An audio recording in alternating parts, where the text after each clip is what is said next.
सब जीव जगत के कोई कभी ना घबरावे। बैर पापे अभिमान अभिमान छोड़ जग छोड़ जग नित नित्य नई नए मंगल गावे। मंगल गावे। हरि हरि हरि चर्चा हरि रहे नाम धर्म की धर्म दुष्कृत की कुछ कर दुष्कृत हो कर जावे।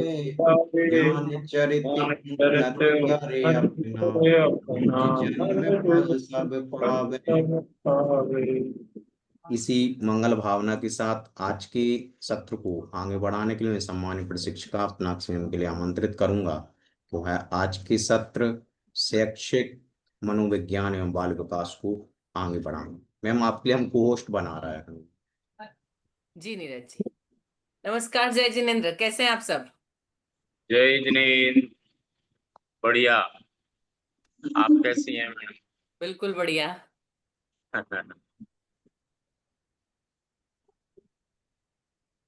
प्लीज सब लोग आंसर करिए। ओके।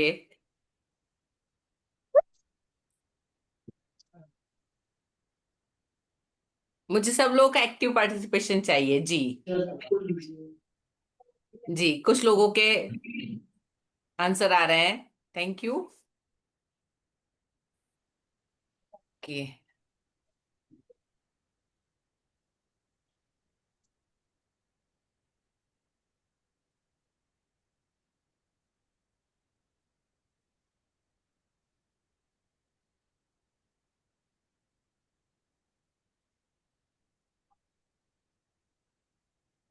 विजिबल है सबको स्क्रीन मेरी?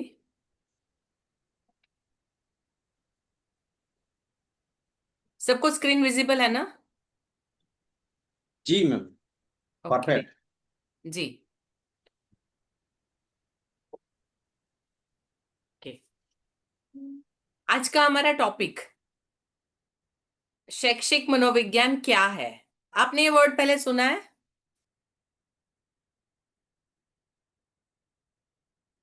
यस और नो? Yes ma'am. कोई समझा सकता है अपने शब्दों में? स्क्रीन को नहीं पढ़ना है, अपने शब्दों में कोई समझा सकता है?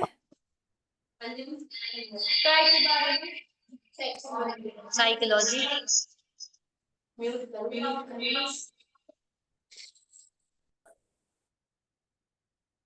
साइकोलॉजी आधा शब्द हुआ, पूरे का मतलब पूछ रही हूँ।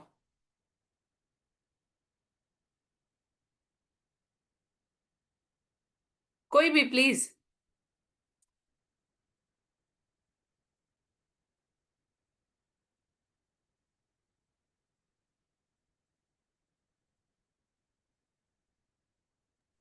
ना तो बोलिए एटलीस्ट।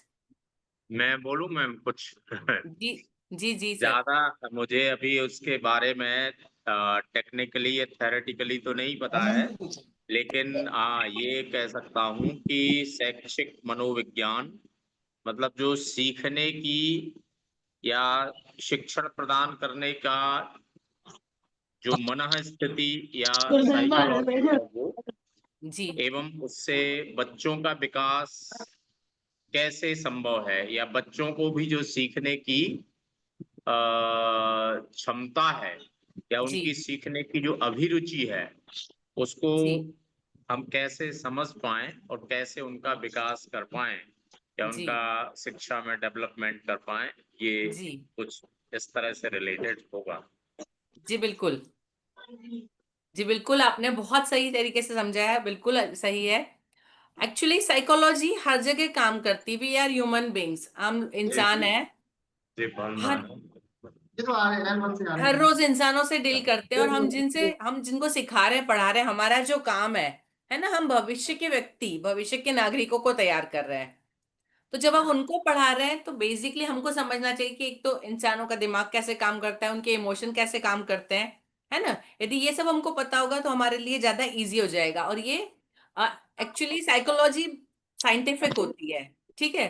तो scientifically development and this all means learning ability is interconnected, ठीक है। जिसका जितना अच्छा डेवलपमेंट होगा उसकी लर्निंग पावर उतनी ज्यादा होगी, ऑब्वियस है।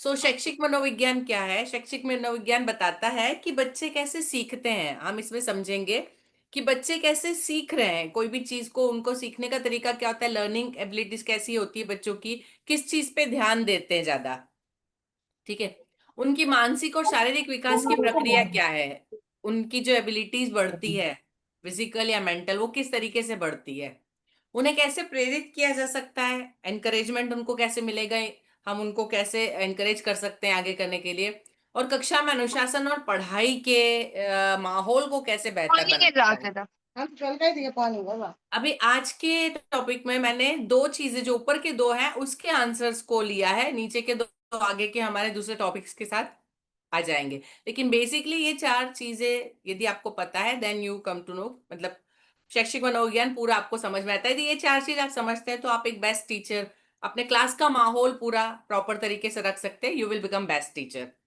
ठीक है, कंसेप्ट क्लियर?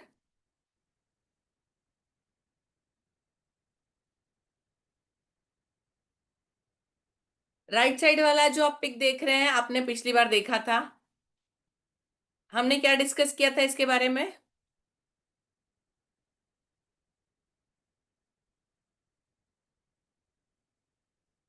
मैं आप लोगों के साथ पीडीएफ शेयर करूंगी।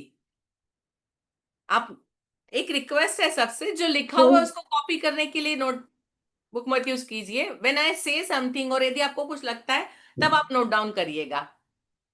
ये मैम आपने पीडीएफ बताया आपको था मिलने कि वाली। जी जी, सुनीला डांगी, साक्षी जैन। कुछ बच्चे जो होते हैं वो देख कर सीखते हैं, कुछ जी सुनकर सीखते हैं, जी, कुछ मतलब जैसे एक्टिविटी के थ्रू सीखते हैं। बिल्कुल है। बिल्कुल सही है, यही था।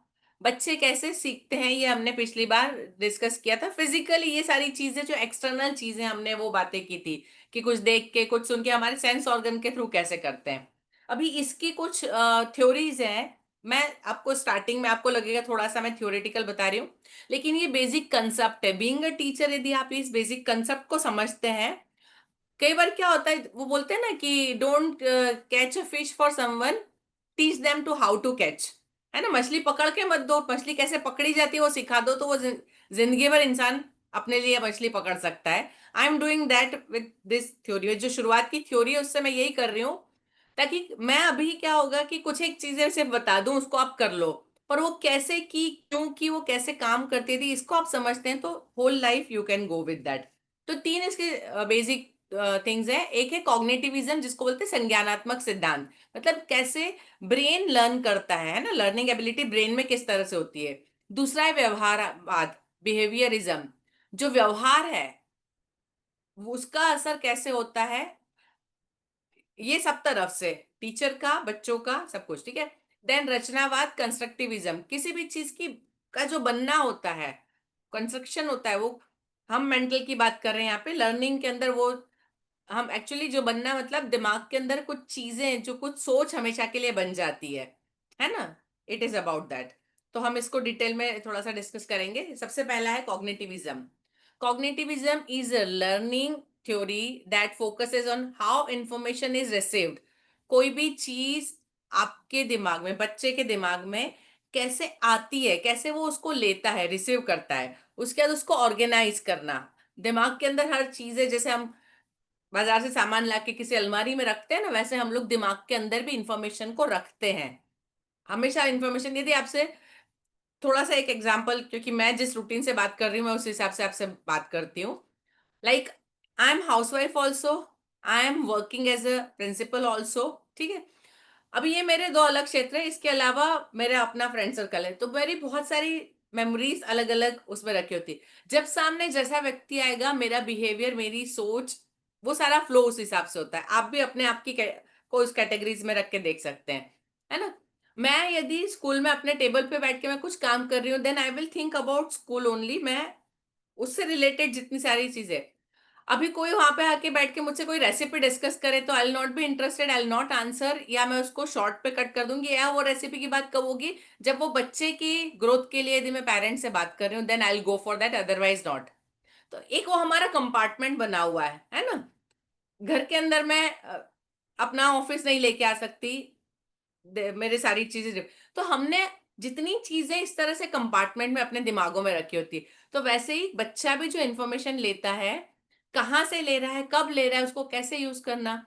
हम लोग तो मतलब हम वी पीपल नो कि सारे सब्जेक्ट एक दूसरे से मिले हुए हैं, कोई सब्जेक्ट में फर्क नहीं होता है। लेकिन जब बच्चा पढ़ रहा है तो वो मैथ्स अलग पढ़ता है, वो लैंग्वेज अलग पढ़ता है, सारे सब्जेक्ट अलग तो उसने भी हर एक को कंपार्टमेंट में अलग अलग बिठा रखा है उसको, वो और टीचर को भी उस कैटेगराइज से देखता है। तो वो कैसे सारी इंफॉर्मेशन को कैटेगराइज कर रहा है, उसके बाद वो इंफॉर्मेशन स्टोर कैसे होती है, दिमाग में हर चीज को याद रखने का एक अलग तरीका होता है। तो वो कहाँ पे स्टोर, किस तरीके से स्टोर हो रही है, कौन सी इंफॉर्मेशन कितनी जरूरी है ना। एग्जाम है, परसों टेस्ट है, तो आज पढ़ा होगा तो याद रहेगा। यदि टेस्ट 15 दिन बाद है, आप पता है एग्जाम नहीं होना है अभी और पढ़ रहे हैं, तो इतना ध्यान से नहीं याद रखेंगे। तो ये मतलब किस लिए कर रहे हैं, उसका इंफॉर्मेशन स्टोरेज उसके हिसाब से डिपेंड करता है ना। और उसके बाद रिट्रीव कैसे, उसको वापस जब पूछा जाए तो उसको बताना, निकालना। जैसे कंप्यूटर काम करता है ना, input and processor and output device, वैसे ही दिमाग का काम है। इनपुट रिसीव करना है, ऑर्गेनाइज एंड स्टोर, ये प्रोसेस हो गया। एंड रिट्रीव मतलब वापस उसको रिप्रोड्यूस करना, वापस बताना, लिखना, एग्जाम देना, किसी को बताना, उस नॉलेज को यूज करना, whatever way it will be retrieve. So this is cognitivism. अभी ये हम किसके संदर्भ में बात कर रहे हैं, हाउ चिल्ड्रन लर्न, बच्चे कैसे सीखते हैं, हम उसके बारे में बात कर रहे हैं। ठीक है, सपोज एक एग्जांपल देती हूं, मैं पूछूं यदि question, F for, F for and fish. How many of you are telling F for fish? Please बोलिए, कितने लोगों को लगता है एफ फॉर फिश?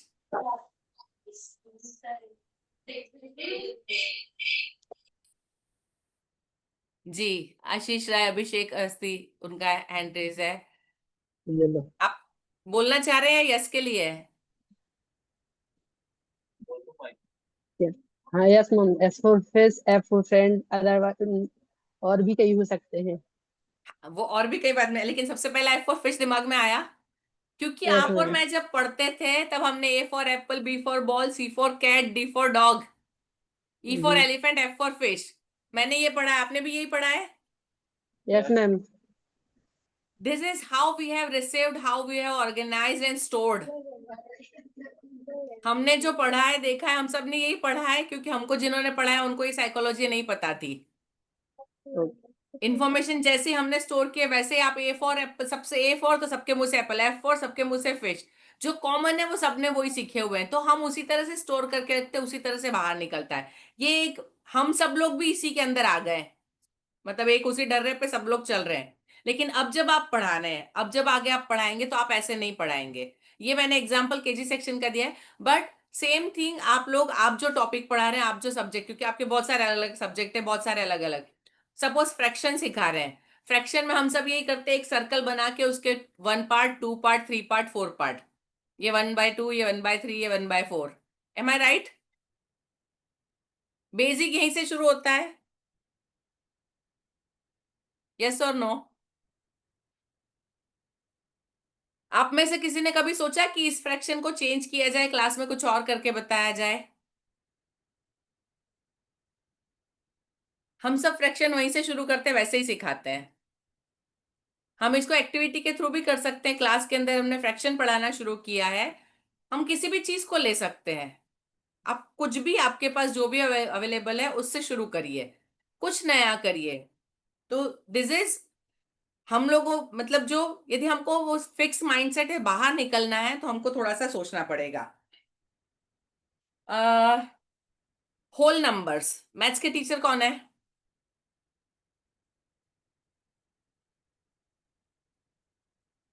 माइक अनम्यूट करके बोलिए, मैथ्स के टीचर कौन है? Yes ma'am. होल नंबर्स आप कैसे सिखाते हैं बच्चों को? आई थिंक 6 स्टैंडर्ड है, 5th 6 7 में है, यस कैसे सिखाते हैं? मैम, नॉर्मली जो नंबर्स होते हैं उनको हम्म, होल नंबर बोलते हैं। 1 0 1 2 3 4 5 ऐसे करके कुछ नया नहीं सीख बताया मैम। ओके। अभी आप इनको इंटीजर्स, नेगेटिव और पॉजिटिव, उसके लिए क्या करते हैं? आप वीडियो ऑन नहीं कर सकते? अनुश्री एंड जी, मैम थी पहले, अब ऑफ हो गई होगी। कोई बात नहीं। अच्छा बताइए, नेगेटिव पॉजिटिव इंटीजर्स कैसे सिखाते हैं?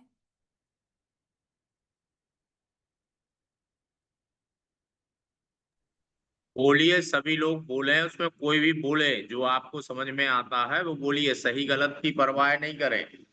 क्या होता है इसी चक्कर में आप लोग बोलते नहीं है। आप कोशिश तो करिए, जहां अभिनंदन गलत जी, होगा मैम ठीक कर आपकी देंगे। बात पे एक बात बोल याद आई मुझे। मैं अपने बच्चों जी। से हमेशा बोलती हूँ, हद से हद क्या होगा?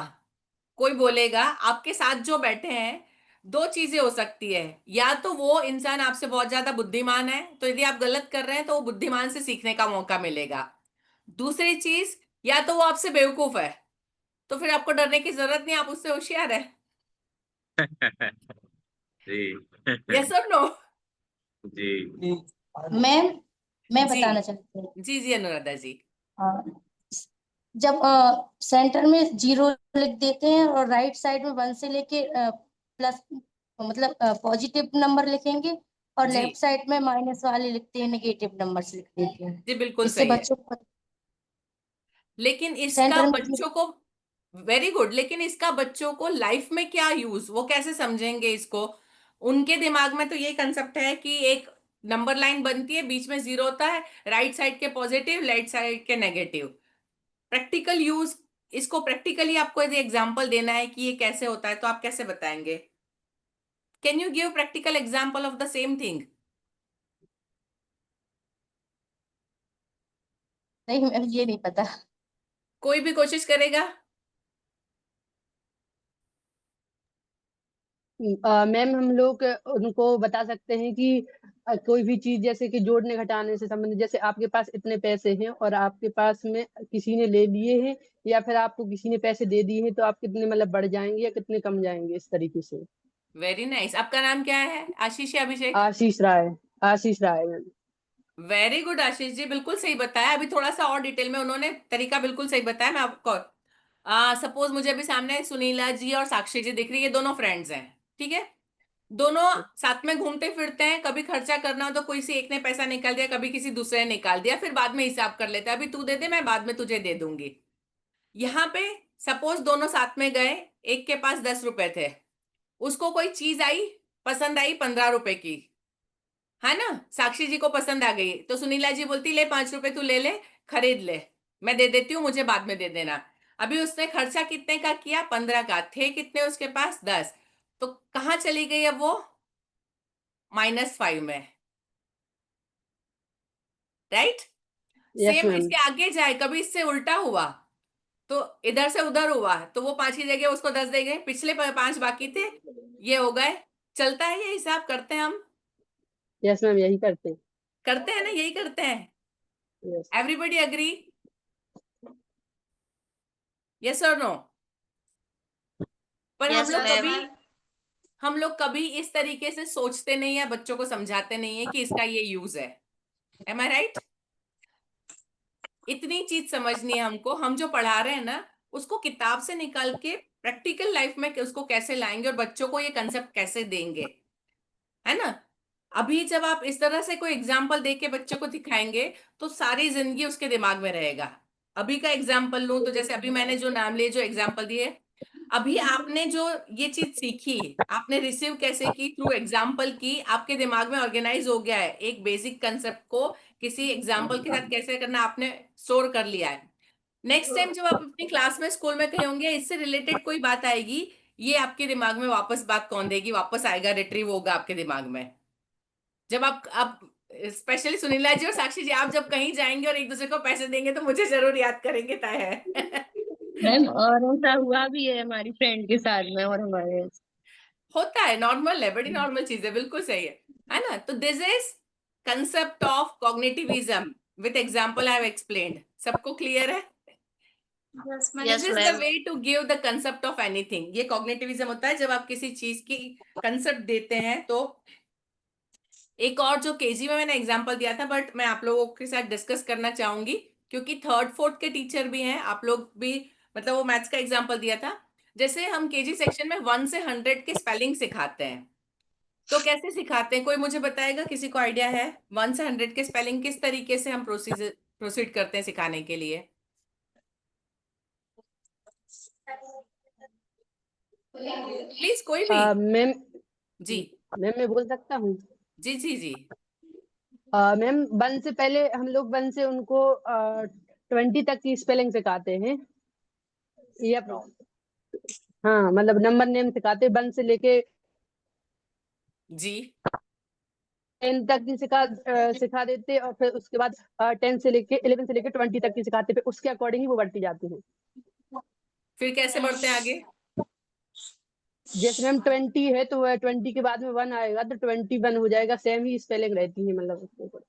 जी जी बिल्कुल सही बात है, मैं इसको थोड़ा और ज्यादा डिटेल में बताती हूँ, बिल्कुल आपने सही पकड़ा है। आशीष जी आप बिल्कुल कंसेप्ट को बहुत अच्छे से पकड़ लेते हैं। एक्सप्लेनेशन अभी आप मेरा देखिएगा, बता रही हूँ, थोड़ा सा ध्यान दीजिएगा। Very nice. हम क्या करते हैं, मैं जब बच्चों को सीनियर केजी के बच्चों को सिखाती थी, आई यूज टू टेल कि आपको सिर्फ 20-25 स्पेलिंग याद करने, 100 तक याद करवा दूंगी। बच्चे बोलते हैं कैसे? हम पहले तो 1 से 10 तक स्पेलिंग लर्न करेंगे, वो जूनियर केजी में थोड़ा बहुत सीखे होते हैं तो 1 से 10 तक आते हैं, 1 से 10 तक तो आते हैं, हम रिवाइज कर लें तो 10 तो आपके खत्म हो गए। उसके बाद 11, 12 और 13, 3 नए सीखना है आपको। ये 3 सीख लिए ना, उसके बाद आप 20 तक फटफट पहुंचोगे। कैसे? तो 4 और 3, 5 और 3, 6, 3, 7, 3, 8, 3, 9, 3, है ना? बच्चों को 3 का स्पेलिंग आ रहा है, 4 से 9 तक के स्पेलिंग वैसे भी याद है, उनको बोलते हैं आपको तो याद ही है, सिर्फ आपको जोड़ के बोलना है। ठीक है, तो बच्चे के दिमाग में कंसेप्ट क्लियर हो जाता है कि मुझे लर्न नहीं करना है, मुझे ऑलरेडी आता है, मुझे उसको सिर्फ ऑर्गेनाइज करना है। मतलब बच्चे ने इंफॉर्मेशन को अपने ब्रेन में ऑर्गेनाइज कर लिया, उसने सिर्फ इतना ही सीखा है ना? उसके बाद उसको मैं हमेशा ये करती थी, मुझे पेरेंट्स क्वेश्चन करते थे कि आप 20 के बाद सीधे 30 पे कैसे पहुंच गए? आई यूज टू डू, मैंने आज 20 सिखाया, कल 30, उसके नेक्स्ट डे 40, 10 दिन चलता, हम 90 तक पहुंच जाते हैं, है ना? 90 तक पहुंच के रुक जाने का। फिर अभी 20 आ गया है तो 21 से 29 आप लिख सकते हो। 1 से 9 के स्पेलिंग आते हैं, हमको कुछ करवाने की जरूरत नहीं, उसके बाद बच्चे खुद करते हैं, है ना? चलो 20 आगे लिखो और पीछे 1 से 9 तक के स्पेलिंग लिख डालो। We never wrote on the board, बच्चे खुद लिखते थे, उसके बाद टीचर बोर्ड पे लिखती थी, है ना? अब 30 का स्पेलिंग आपको आता है, इसके नीचे 30 आता है, लिख डाल। तो वो जो 20 के बाद 29 के बाद 30 की कंसेप्ट है, वो भी बच्चों के दिमाग में क्लियर बैठ जाती है, जिसको भी वो नंबर में कहीं पे इशू हो ना, वो भी कंसेप्ट क्लियर हो जाते हैं। तो ये बच्चे इंफॉर्मेशन को ऑर्गेनाइज करना सीखते हैं। वैसे 99 तक पहुंच जाते हैं हम, कि आज 61, बाकी आप पूरा लिखेंगे, 70 हम लिखेंगे आखिरी में, तो ऊपर टीचर ने 61 लिखा, नीचे 70, बीच में फिलअप बच्चों ने कर लिया, तो उनको भी इजी हो जाता है कि हमको आ गया। ठीक है, सो दिस इज इंफॉर्मेशन को दिमाग में डालना, हमको उनको रटवाना नहीं है। सेम चीज आप सेकेंड, थर्ड, फोर्थ में आई थिंक हंड्रेड्स, थाउजेंड्स आगे बढ़ते हैं मैथ्स में, यस और नो? है ना? उसको इतनी इजी तरीके से आप ले सकते हैं। ठीक है, ओके। तो I hope cognitivism is clear. अभी ये कॉग्निटिविज्म जो है वो, मतलब थोड़ा सा मैंने इसको आप डेवलपमेंट को भी इसके साथ में लिया है। इसके जो डिफरेंट फेजेस होते हैं, स्टेजेस हैं, वो है सबसे पहले संवेदी ग्रहणशील चरण, सेंसोरियल स्टेज। ये 0 से 2 इयर्स की होती है, जहां पे बच्चे अपने सेंसेस के थ्रू ही सब कुछ जानते हैं। उनके लिए सेंसेस लिमिटेड होते हैं, उनको सिर्फ रोना आता है, खाना आता है, एंड जो फिजिकल टर्म्स है वो करते हैं, उसके अलावा कुछ नहीं। 0 से 2 इयर्स तक यही है, और जस्ट ऑब्जर्व करना। ठीक है, नेक्स्ट है पूर्व संक्रियात्मक चरण में प्री ऑपरेशनल स्टेज। ऑपरेशन के पहले की, मतलब कोई भी काम करना उसके पहले की स्टेज है, 2 to 7 इयर्स। इस स्टेज के अंदर बच्चे, एक तो लैंग्वेज का डेवलपमेंट होता है, धीरे धीरे वर्ड्स को सुनना, सेंटेंस बनाना, वो सारी चीजें सीखना। उसके बाद इमेजिन करना सीखते हैं, हम उसको बताते हैं, उसको खिलौने बहुत सारे दिए जाते हैं कि ये जिराफ है, ये लायन है, उसने फोटो वोटो देखता है, या खिलौने देखता है, या पिक्चर्स कहीं देखता है, बहुत बहुत हम थोड़े बहुत बच्चों को बाहर ले जाते हैं और दिखाते हैं। तो यहाँ पे सारी चीजें सिर्फ ग्रास्पिंग होती है और उसके बारे में वो होता है। ठीक है, इस एज में बच्चा हर चीज को सिंबल के थ्रू देखता है, मतलब अप टू सेकेंड स्टैंडर्ड ये जो बात हो रही है। ठीक है, हर चीज को, ये चीज ऐसी, किसी चीज का कोई पिक्चर दिमाग में बना, वो बहुत सारी चीजों को एक साथ मिला लेता है बच्चे का दिमाग, है ना। जैसे अभी आपने बच्चों को बहुत सारी चीजें खेलते हुए देखा होगा, है ना। वो किसी भी चीज को, कोई भी चीज समझ के खेलने लग जाता है। झाड़ू ली, ये मेरा घोड़ा है, वो लेके दो। एक्चुअली उसके दिमाग में अंदर झाड़ू और घोड़ा दोनों एक ही चीज होती है, उसके लिए वो डिफ्रेंशिएट करना मुश्किल होता है। कई बच्चे बहुत सारी चीजों को कुछ कुछ बोलते हैं, हमको लगता है क्या, लेकिन उनके पास क्योंकि लिमिटेड इंफॉर्मेशन है उसी को, तो वो एक ही इंफॉर्मेशन को बहुत सारी जगह यूज करते हैं। नेक्स्ट जो आता है 7 to 11 years, it is concrete operational stage.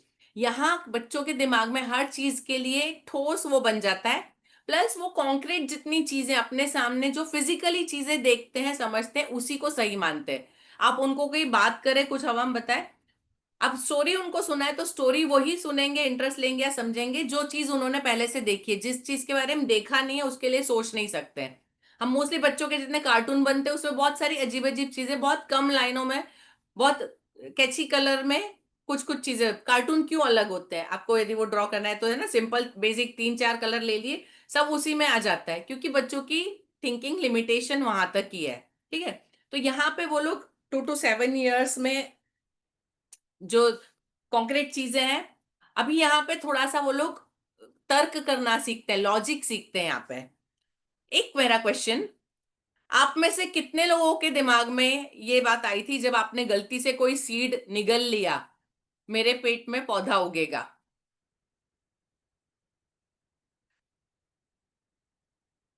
Yes और नो? सबने सोचा है? यस काफी मैम। सारे हैं जिन्होंने सोचा है। जी मैम। जी, ये आपने कितने साल तक सोचा? सेकेंड, थर्ड, फोर्थ तक, यस है ना? उसके बाद ये सोच नहीं आती है ना? उसके बाद डाइजेस्टिव सिस्टम जब आप 6 में पढ़ लेते हैं उसके बाद ये सोच में नहीं आता है, राइट? जब तक Yes, ये ma'am. नहीं पढ़ा था तब तक ये था, सबने सोचा होगा। जी ma'am. So this is the age, यहाँ पर ये समझ में आता है कोई चीज, मतलब रीजन समझ में आता है, उसके इम्पैक्ट समझ में आते हैं, लेकिन उससे ज्यादा आगे नहीं सोच सकते हैं। यहां तक लिमिट होता है। उसको पता है बच्चे को कि सीड होता है, सीड से झाड़ बनता है, पर उसको ये नहीं पता कि मेरे पेट में बाकी चीजें नहीं है और कोई गुंजाइश नहीं है कि वो सीड वहां पे टिकेगा और झाड़ बनने के लिए उसके लिए कोई में। इवन मैंने बच्चों को पूछते हुए सुना है, मैडम मुंह के अंदर धूप जाती है क्या? मैंने पूछा क्यों, बोले वो सीड निकल लिया थी, उसको धूप मिलेगी तो वो पौधा बनेगा, धूप नहीं मिली तो क्या होगा उसका। This is the thinking. ये 7 to 11 की थिंकिंग होती है। वो किसी चीज को लॉजिक तो समझते हैं, ये चीज यूं होती है, पर वो उनकी लिमिटेशन होती है उस लॉजिक के बारे में सोचने की, और ऐसा हुआ तो क्या होगा उसके, उससे ज्यादा वो लोग नहीं सोच पाते हैं। यहाँ उनकी लिमिटेशंस होती है। ठीक है, आ, इसके अलावा उसमें कोई एक चीज किसी एक जगह पे है तो वो उससे और कहीं नहीं हो सकती है। कैसे एग्जांपल दूं इसका, मतलब कुछ चीजें जो यहाँ होता है तो ये यहीं होता है कहीं और। कई लोग मतलब आपसे जैसे सपोज मैं मतलब बच्चों से बात करती हूँ तो मैं कार्टून की बात करती हूँ तो मुझसे बोलते हैं मैडम आप भी कार्टून देखते हो। उनको लगता है ये बड़े हैं, कार्टून बच्चों की चीज है, बड़े देख ही नहीं सकते, क्योंकि ना उन्होंने अपनी मम्मी को देखा है, ना पापा को देखा है, ना दादा दादी को। कार्टून आया वैसे सब लोग चैनल बदल देते, तो ये उनके दिमाग में एक कंसेप्ट बैठ चुका है। आप भी कार्टून देखते हो, आपने देखा है, आपको पता है, ये उनका क्वेश्चन होता है। लिटरली 7th standard स्टूडेंट मुझसे पूछते हैं मैडम आपने कार्टून देखा है, आपको पता है ये स्टोरी। जब मैं उनको बताती हूँ, मैं उनको बताती हूँ कि मैं आपको इसे आगे भी बता सकती हूँ। सो दिस इज द थिंग, वो उनकी लिमिटेशंस होती है सोचने की। लेकिन 11 ऑनवर्ड्स उसके बाद उन लोगों में फॉर्मल ऑपरेशनल स्टेज आ जाती है, मतलब औपचारिक संक्रियात्मक चरण। यहाँ पर वो लोग जो चीजें नहीं है उनके बारे में भी सोचना शुरू करते हैं। अब मतलब लॉजिक से हटके भी उनकी थिंकिंग बढ़ने लगती है। अभी कहाँ पे जाएगी थिंकिंग? एग्जाम्पल, हमने बच्चों को सिखाया है कि सन है, सन के आसपास अर्थ घूम रही है। अच्छा मुझे बताइए, आप लोगों में से कितने लोग यही बात मानते हैं, sun is steady on one place and earth is moving around? सूरज एक जगह पे और पृथ्वी उसके आसपास घूम रही है। सब लोग यही मानते हैं? यस और नो? हमने जिस एज में ये सीखा था उस एज में इतना ही समझ आता, इतना ही सिखाया गया, बट एक्चुअल ये सच नहीं है। आपको पता है sun is also moving, do you know? Yes ma'am. जी जी आशीष जी, समझाएंगे थोड़ा सा? यस मैम, वो सन भी मूव करते हैं पूरे ब्रह्मांड में, तो उनका एक मतलब एग्जैक्ट तो पता नहीं मैम एज, लेकिन वो जब सूर्य जब पूरा चक्का लगा देता है तो उसको एक सौर ईयर बोलते हैं। जी, जैसे हमारी पृथ्वी घूम रही है ना सन के आसपास, एक्चुअली ये सन भी ऐसे घूम रहा है, और सन के आसपास वो सारे 9 प्लेनेट, यदि आप उसका पाथ बनाए तो ये एक सेंटर में एक गोली सीधी जा रही है ना, उसके आसपास जैसे वो वायर के अंदर कैसे होते हैं सारे तार जुड़े, बाकी सबका पाथ बनाएंगे तो सारे उसके आसपास ऐसे घूमते घूमते उसके साथ चल रहे हैं। सन जो है वो गैलेक्सी के अंदर उसका एक पर्टिकुलर पाथ है, उसके ऊपर एक पूरा राउंड कंप्लीट कर, तो हमारी अर्थ मतलब अपनी जगह पे घूम रही है, सन के आसपास घूम रही है, उसके साथ साथ आगे भी चल रही है। कितनी से 3 तरह की मूवमेंट है, हम अभी तक 2 तरह की जानते थे, ये 3 तरह की मूवमेंट है ना। तो यहाँ फॉर्मल ऑपरेशन स्टेज के अंदर क्या आता है, दिमाग इससे आगे सोचने लगता है, फिर बच्चे कहाँ सोचते हैं, इसके बाद थिंकिंग कहाँ जाती, यदि ये पृथ्वी घूमना बंद कर दे तो हम लोगों ने चंद्र का दूसरा हिस्सा नहीं देखा, जिसको दक्षिण भाग बोलते हैं चंद्र का, है ना, the other side of the moon. Moon हमारे आसपास घूमता है पर हमने उसका नहीं देखा, क्यों? Do you no? क्योंकि वो वाला भाग मैम पृथ्वी के सामने नहीं आता है। क्यों नहीं आता है? वो तो अपनी जगह पे घूम रहा है ना। क्योंकि मैम जो पृथ्वी के साथ साथ जो चंद्रमा भी है वो भी गति करती है, तो उसी से में वो घूमती जाती है। एक्चुअली मून भी अपनी जगह पे ऐसे एक सर्कल लेता है, एक सर्कल वो कर, जी। लेकिन वो अर्थ के आसपास ले रहा है, और जब वो सर्कल खत्म करता है वो अर्थ के आसपास, इसलिए अर्थ के सामने उसका एक ही हिस्सा रहता है हमेशा। कंसेप्ट समझ आया सबको? Did you get it? ये हमारी पृथ्वी है, ये हमारा मून है ना, ये हिस्सा जो हमारी तरफ है, ये पृथ्वी के साथ साथ ऐसे ऐसे घूमता है, ठीक है, वो पृथ्वी है। तो ये अपना एक राउंड अपनी जगह पे खत्म करता है, और सेम टाइम पे वो अर्थ के आसपास एक 27 साढ़े 27 दिन कुछ लगते हैं, मैं राइट आशीष जी?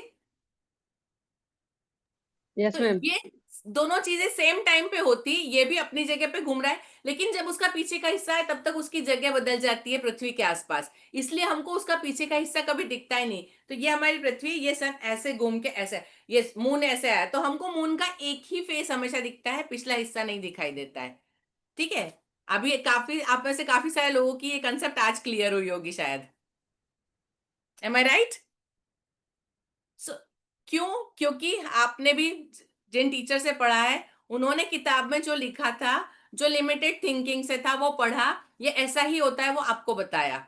लेकिन अब हम 3D के जमाने में जी रहे हैं, जहां पे बहुत सारा एनिमेशन पॉसिबल है, देन वी हैव अंडरस्टूड कि ये क्यों होता है। अब आप उसको वीडियो के माध्यम से बच्चों को समझा सकते हैं। तो दिस इज अ थिंग, अब ये डेवलपमेंट डिस्कस कर रहे हो, लेकिन जब आप ये चीजें पढ़ाते हैं तब भी आप थोड़ा सा आपका जो नॉलेज है उसको थोड़ा सा चैलेंज करिए, थोड़ा सा उसके डेप्थ में जाइए। आपने जिस चीज को एक्सेप्ट कर लिया है, क्यों किया है सोचिए, और क्या चेंजेस हो सकते हैं, तो आपके पढ़ाने में भी फर्क आएगा, ठीक है। बीइंग अ टीचर आपको भी थोड़ा सा डेवलप करने की जरूरत होगी आगे। तो ये है 4 डिफरेंट स्टेजेस जहां पे बच्चा किस तरह से सोचता है, दैट वी डिस्कस। क्लियर? किसी को कोई डाउट? ओके, नेक्स्ट है व्यवहारवाद या बिहेवियरिज्म। व्यवहारवाद या व्यवहारिक अधिगम सिद्धांत इस बात पे केंद्रित है कि लोग पर्यावरण के साथ अपनी अंतः क्रियाओं के माध्यम से, आप जहां पे है आपके आसपास का माहौल और आपके अंदर का माहौल, उन दोनों को मिला के आप कोई भी कैसे सीखता है, ठीक है। बच्चे की मेंटल स्टेट क्या है, लर्निंग एबिलिटीज क्या है, प्लस आसपास उसको क्या माहौल मिल रहा है, वहां क्या क्या चीजें सीख रहा है। कई बार ऐसा होता है कि कुछ लोग मतलब जहां आसपास माहौल है वो बहुत अच्छा है, लेकिन बच्चे की लर्निंग एबिलिटी कम है, फिर भी वो वहां पे दूसरी जगह पे जहाँ पे आसपास का वातावरण खराब है बच्चा एबल है, उससे ज्यादा बेटर परफॉर्म करता है। क्यों? क्योंकि वो जिस माहौल में है वो ज्यादा बेटर है, वहां पे चीजें कुछ चीजें नॉर्मली हो जाती है तो वो उसको इजीली नॉर्मली एक्सेप्ट कर लेता है। जबकि वही चीज उससे ज्यादा होशियार बच्चा, क्योंकि वो जिस माहौल में है वहां पे बहुत मुश्किल है सीखना, तो वो उसको नहीं कर पाता। तो ये डिफरेंस होता है। I hope clear, concept clear हुआ इसका? जी बस एक बात, एक जी बोलिए। क्वेश्चन है। जैसे आपने बोला कि सूर्य से ये मुझे समझ में नहीं आया कि जो चंद्रमा है, जो दूसरा है, उसका दिखाई नहीं देता। तो जैसे बोला जाता है कि चांद है सूर्य से प्रकाशित है, तो अभी तक मुझे ये समझ में आ रहा था कि सूर्य का प्रकाश चंद्रमा के जिस हिस्से पर पड़ता है वो दिखाई देता है, उससे पीछे वाला वो जिस हिस्से पे प्रकाश नहीं पड़ेगा वो दिखाई नहीं देगा। ये मैटर मुझे समझ में नहीं आया। देखिए, मुझे 1 मिनट दीजिए, मैं एक बॉल लेके आती हूँ, मैं आपको बताती हूँ, 1 सेकेंड।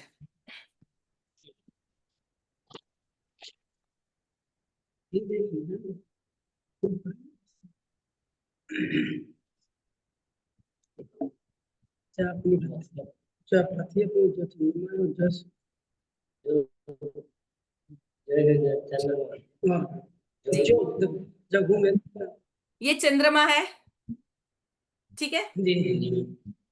अभी वहां से लाइट आ रही है, वो चंद्रमा के ऊपर पड़ रही है। अभी हमको जो दिखाई देता है, वो आप जो बोल रहे हैं जितना लाइट है उतना दिखाई देता है, वो उसके फेजेस है, वो हमको आधा पूरा दिखता है। हम जिसको पूरा देखते हैं एक्चुअली वो भाई आधा साइड है। जिसको हम पूरा चांद बोलते हैं वो एक्चुअली हमको एक साइड से आधा चांद दिखता है ना वो एक्चुअली। अभी सपोज ये हमारी अर्थ है, मेरा हाथ है वो अर्थ है, और ये मून है। ये मून इसके आसपास घूम रहा है, ये अपनी इस पे एक राउंड लेता है अपनी दूरी पे। वो कैसे?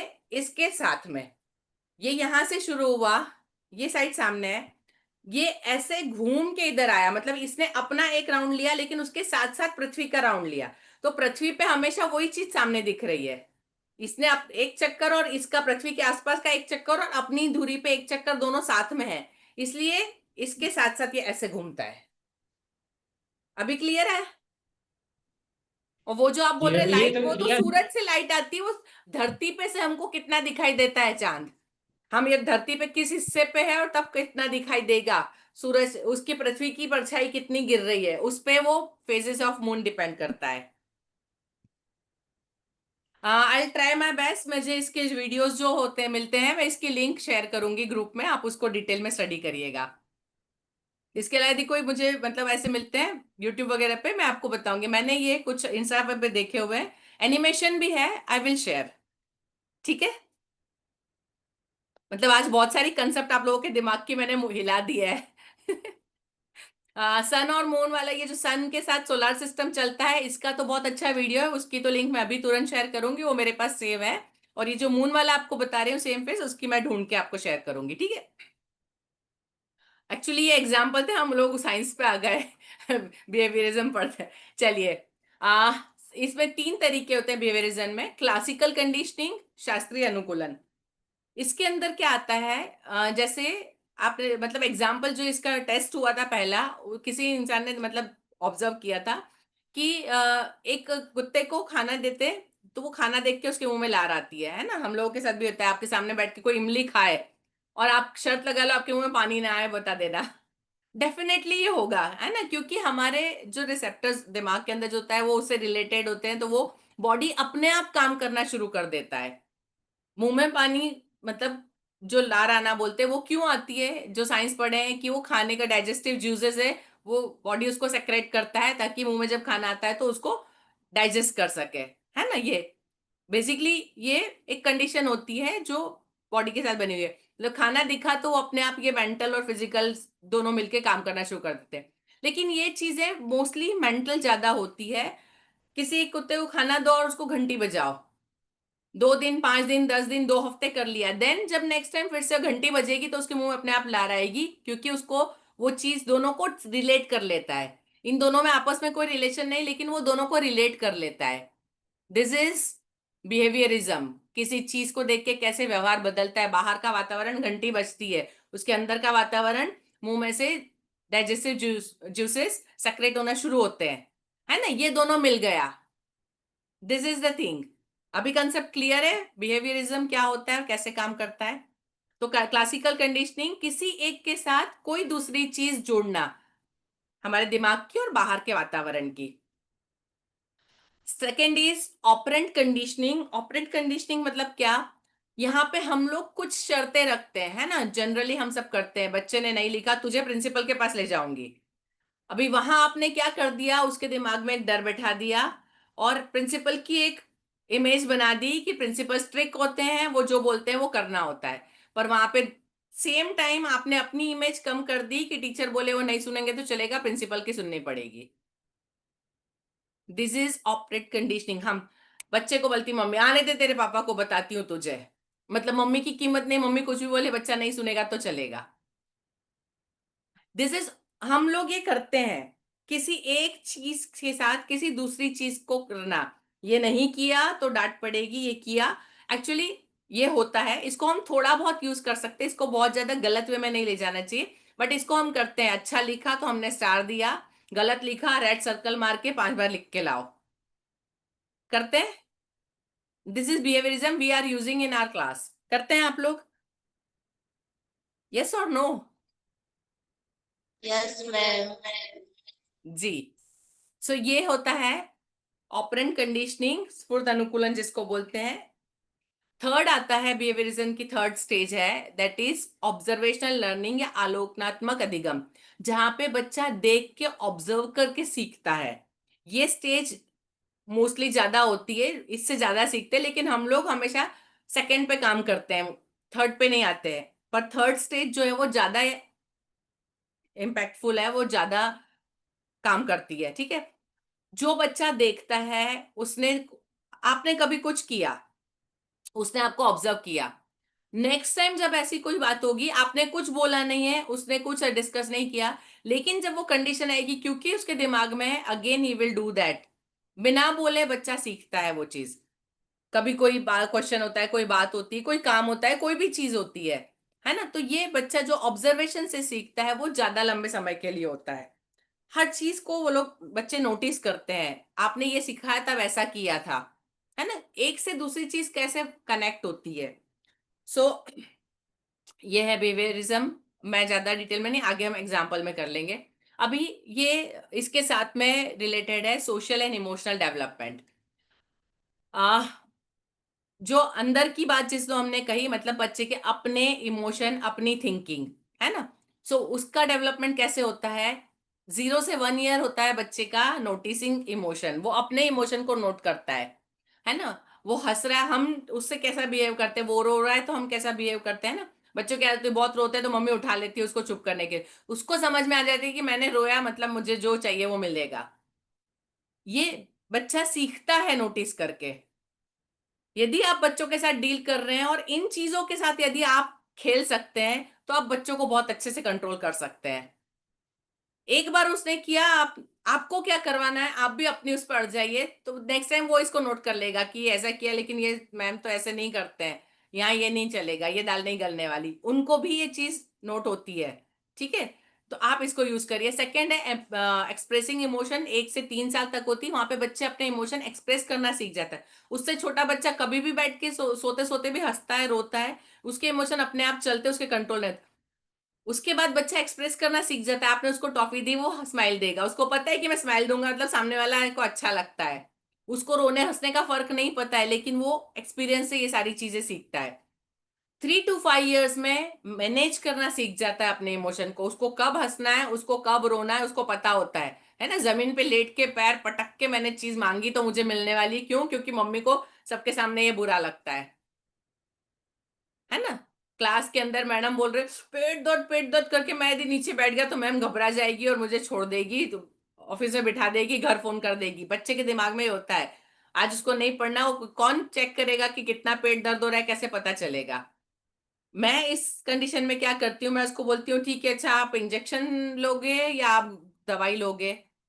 मेरा क्वेश्चन होता है क्या करूं, बोलो आपके लिए। तो बच्चा बोलेगा घर भेज दो। मैंने कहा घर पे, घर भेजना दवाई है या घर जाके भी दवाई लेने वाले हो? तो बोले नहीं, घर जाके दवाई नहीं लूंगा, सोऊंगा। देन ऐसे कि जाके मैं कमरे में व्यवस्था करती हूँ, आप जाके सो जाओ।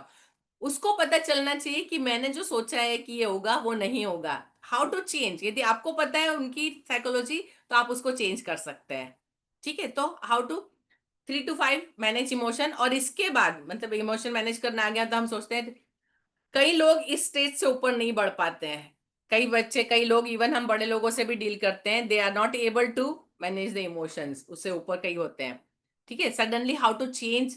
आप एक्टर्स लोगों को देखिएगा, दे इमीडिएटली चेंज, जहां एक्टिंग करना है वहां पे तुरंत अपने आप को चेंज करना उनको आता है, अपने इमोशन को कंट्रोल करना आता है। बहुत बड़ी हस्तियां होती है, किसी के सामने गुस्सा नहीं करना है, कैमरा सामने है तो सिर्फ स्माइल रखना है, गुस्सा भी आ रहा है तो स्माइल करके बोलना है, वो बात अपनी गुस्से वाली बोलेंगे लेकिन स्माइल के साथ। So how to manage your emotions, they know. अभी ये स्किल कैसे डेवलप होती है? सबसे पहले बच्चों में सेल्फ अवेयरनेस अपने बारे में कि मुझे भूख लगी है, मुझे खाना है, ये अवेयरनेस होती है। उसके बाद सोशल अवेयरनेस, जब बच्चा स्कूल में आता है कि मुझे खाना है लेकिन रिसेस नहीं हुई, मैम अलाउ नहीं करेंगे, तब तक मुझे नहीं खाना, ये सोशल अवेयरनेस। स्कूल में आके दूसरों के साथ कैसे रहना है ना। इमोशनल रेगुलेशन, अपने इमोशन को कंट्रोल करना है, भाई मुझे बहुत भूख लग रही है लेकिन मुझे बैठना है, मैम ने बोला है, तो वो कंट्रोल करके रखना है, वो धीरे धीरे स्टेज बढ़ती है ना। देन रिस्पॉन्सिबल डिसीजन मेकिंग, कोई भी डिसीजन लेना है तो उसकी रिस्पॉन्सिबिलिटी खुद लेना, इसको बच्चों में यदि डेवलप करना है तो आप इस तरह से करिए। इसमें क्या कर सकते हैं, जब भी आप सिखा रहे हैं कुछ तो बच्चों से थोड़ा सा, मैंने जैसे एक बताया था तो चांद करके एक बुक है, शायद वो दूसरे ग्रुप में दिया, आपको नहीं दिया है। उसके अंदर ऐसा है कि उस स्कूल में ये सिस्टम था कि बच्चों से पूछा जाता है, टीचर वहां पे बोर्ड पे ऊपर लिख देंगे कि आज हमको मैथ्स पढ़ना है, आज हमको इंग्लिश पढ़ना है और आज ड्राइंग करना है। इन तीन में से आप पहले क्या करना चाहोगे? Let them decide. वो बताते हैं ड्राइंग करना तो ठीक है, फिर इंग्लिश और मैथ्स आप बाद में करेंगे, आप बाद में बोर होना, पहले मजे कर लो, आपको यदि मजा आता है तो। गिव देम चॉइस, कौन सा डिसीजन लेंगे, उसके कॉन्सिक्वेंसेस क्या होंगे, तो उसको कैसे हमको फेस करना है, बच्चा यहाँ पे सीखता है। ये चीज भी हमको बच्चों को पढ़ाई के साथ सिखाना चाहिए।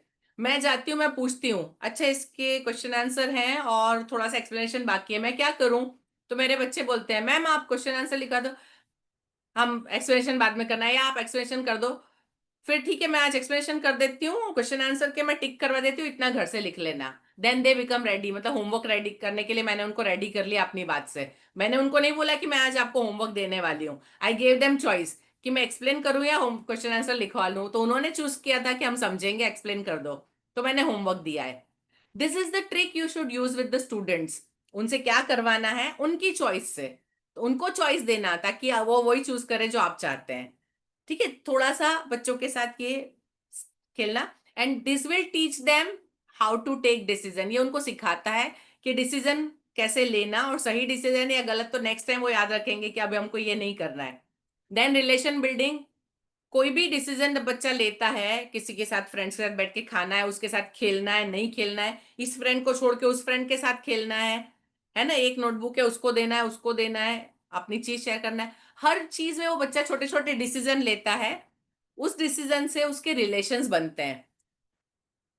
किसी से झगड़ा होगा, किसी से अच्छा बना है, जिसको दी वो खुश है, जिसको नहीं दिया वो नहीं खुश है, टीचर को हाँ बोला तो टीचर ने खुश किया, टीचर को ना बोल दिया टीचर ने गुस्सा कर। वहां रिलेशन बिल्डिंग सीखता है वो कि मेरे डिसीजन के बाद आगे क्या इम्पैक्ट होता है, उससे आगे मेरा रिलेशन कैसे चलने वाला है। This is behaviourism completely. और ये जो लास्ट की दो है वो हम whole life we are having that system only. Am I right?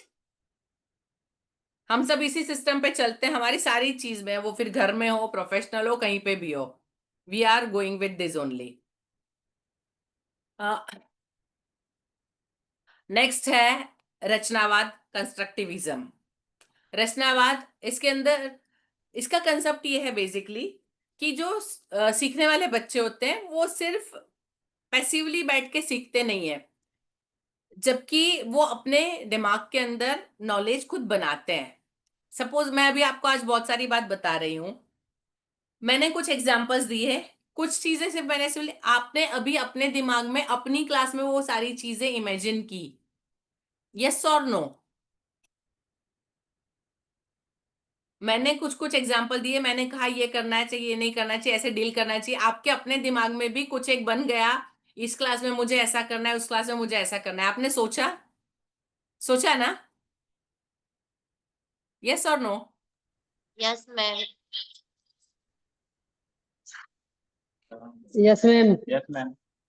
Ji, this is constructivism. जब भी कोई चीज, कोई नॉलेज, कोई इंफॉर्मेशन हमारे दिमाग में आती है, उसके साथ में बहुत सारी चीजें कंस्ट्रक्ट हो जाती है, कुछ चीजें बन जाती है।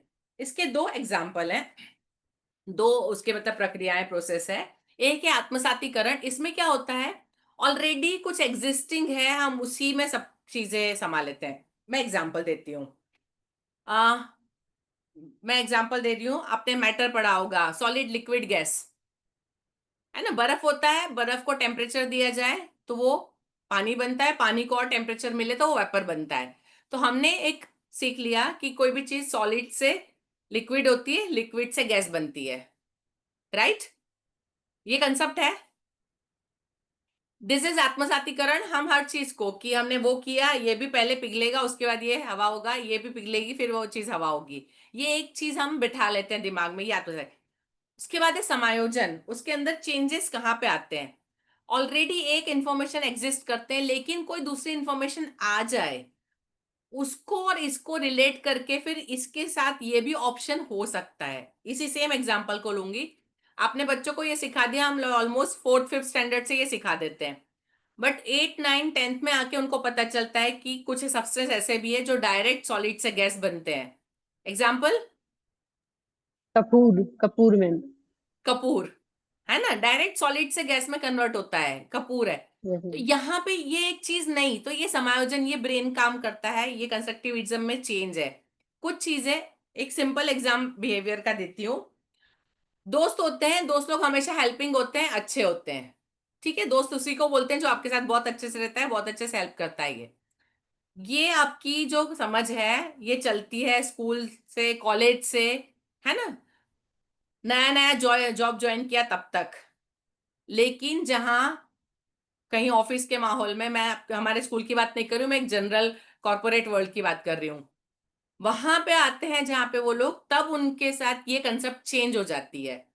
जिनके साथ काम करते हैं, प्रोफेशनल रिलेशन रखना है, वो पर्सन नहीं भी पसंद है, पर वो मेरी हायर अथॉरिटी है, मुझे उनको सुनना है, मानना है, दोस्त बताना भी पड़ेगा, लेकिन वो कभी कभी कुछ मेरा नुकसान भी कर देता है, कभी कभी कुछ गलत भी कर देता है, लेकिन फिर भी वो दोस्त है। तो वो जो बचपन से एक दिमाग में था, वो दोस्त का डेफिनेशन यहाँ आके चेंज होता है कि दोस्त बुरे भी हो सकते हैं, लेकिन वो दोस्त होते हैं। कभी कभी वो ऐसा भी व्यवहार कर देते हैं, लेकिन वो दोस्त हैं। कोई एक इंसिडेंट ऐसा होता भी है, लेकिन वो दोस्त है। यहाँ कंसेप्ट चेंज हुए, यस और नो। ये है कंस्ट्रक्टिविज्म। दिमाग के अंदर कोई एक इंफॉर्मेशन होना, कोई दूसरे इंसिडेंट का आना, उनका आपस में मिलना, और उसके बाद वो जो बेसिक हमारी कंसेप्ट थी उसका चेंज हो जाना। ये ब्रेन का प्रोसेस है। आप जिन चीजों से डील करते हैं, ये प्रोसेस चलता रहता है, आगे चेंजेस आते रहते हैं, ठीक है। ये तरीके हुए, ये आपको 3 बेसिक कंसेप्ट बताई ब्रेन के काम करने की मैंने, कैसे चेंज होता है, कब क्या चेंज होता है, ठीक है। अभी थोड़ा सा फिजिकल डेवलपमेंट मैंने इसके साथ लिया है। फिजिकल डेवलपमेंट को समझ ले, इसके बाद हम ये सारी एक्टिविटीज को समझेंगे। इन्फेंसी 0 to 2 years, यहाँ पे इन्फेंट होता है बच्चा, 2 साल में अपने बॉडी को संभालना सीखता है ना, सिर्फ खड़ा होना अपने पैर के ऊपर, यहाँ तक से 2 to 6 year मिडिल चाइल्डहुड है। यहाँ बच्चे का डेवलपमेंट बहुत ज्यादा फास्ट होता है, बहुत सारी उसके बॉडी के पार्ट्स होते हैं, वो बहुत सारा यूज करना सीखता है, सबसे ज्यादा यूज यहीं पे सीखता है, सबसे ज्यादा डेवलपमेंट यहीं पे होता है। इस उम्र में बच्चे ने जो स्किल सीख ली, जो जो चीज सीख लिया, उसके लिए वो मतलब मास्टरी आ जाएगी, ये चीज याद रखना इस एज में, यदि उसने कर लिया है तो, ठीक है। देन 6 to 12 year एडोलेंस, थोड़ा बड़ा, बॉडी में केमिकल चेंजेस आना शुरू हो जाते हैं इस एज में, मेंटल बहुत सारे चेंजेस आना शुरू हो जाते हैं, बच्चे की बॉडी में फर्मनेस आने लगती है, उसका एक ताकत, उसकी वो सारी चीजें, मतलब एबिलिटी, स्ट्रेंथ, ये सारा कुछ डेवलप होने लगता है। देन 12 to 18 यंग एडल्टहुड, यहाँ पे नौजवान जिसको हम बोलते हैं, हर एक पूरा मतलब बॉडी जिस तरह से ग्रो होना है वो हो जाता है। देन 18 to 25 years, मतलब वो आगे। So this are the different stages. अभी इन स्टेजेस के अंदर क्या क्या चेंजेस आते हैं, ग्रॉस मोटर स्किल में चेंजेस। ग्रॉस मोटर स्किल्स पता है ना, डिस्कस किया था ग्रॉस मोटर स्किल्स, जल्दी से कोई बोल दीजिए।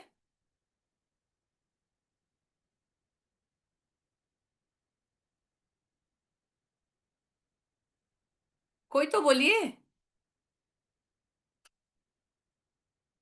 मोटर स्किल्स याद है किसी को?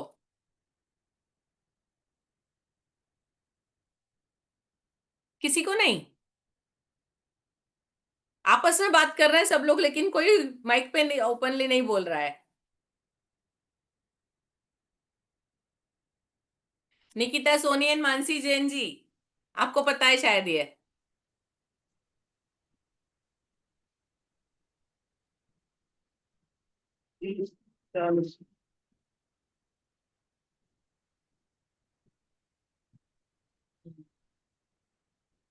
देखा ही नहीं है, पढ़े नहीं है पहले पिछले तो क्या बताएंगे। चलिए मैं बता देती हूँ, ग्रॉस मैम, मोटर स्किल। जी जी ऐसी एक्टिविटी जिनमें हाथ और पैरों का यूज होता है, जी वो ग्रॉस मोटर स्किल, और जो जिनमें फिंगर्स का यूज होता है वो फाइन मोटर स्किल। जी बिल्कुल दिलीप जी। जहां पे अपने लिम्स, हाथ पैर धड़ का उपयोग करते हैं, है ना, सिर पूरा एक साथ सिर का उपयोग करते हैं एज कंप्लीट होल, वो है ग्रॉस मोटर स्किल्स।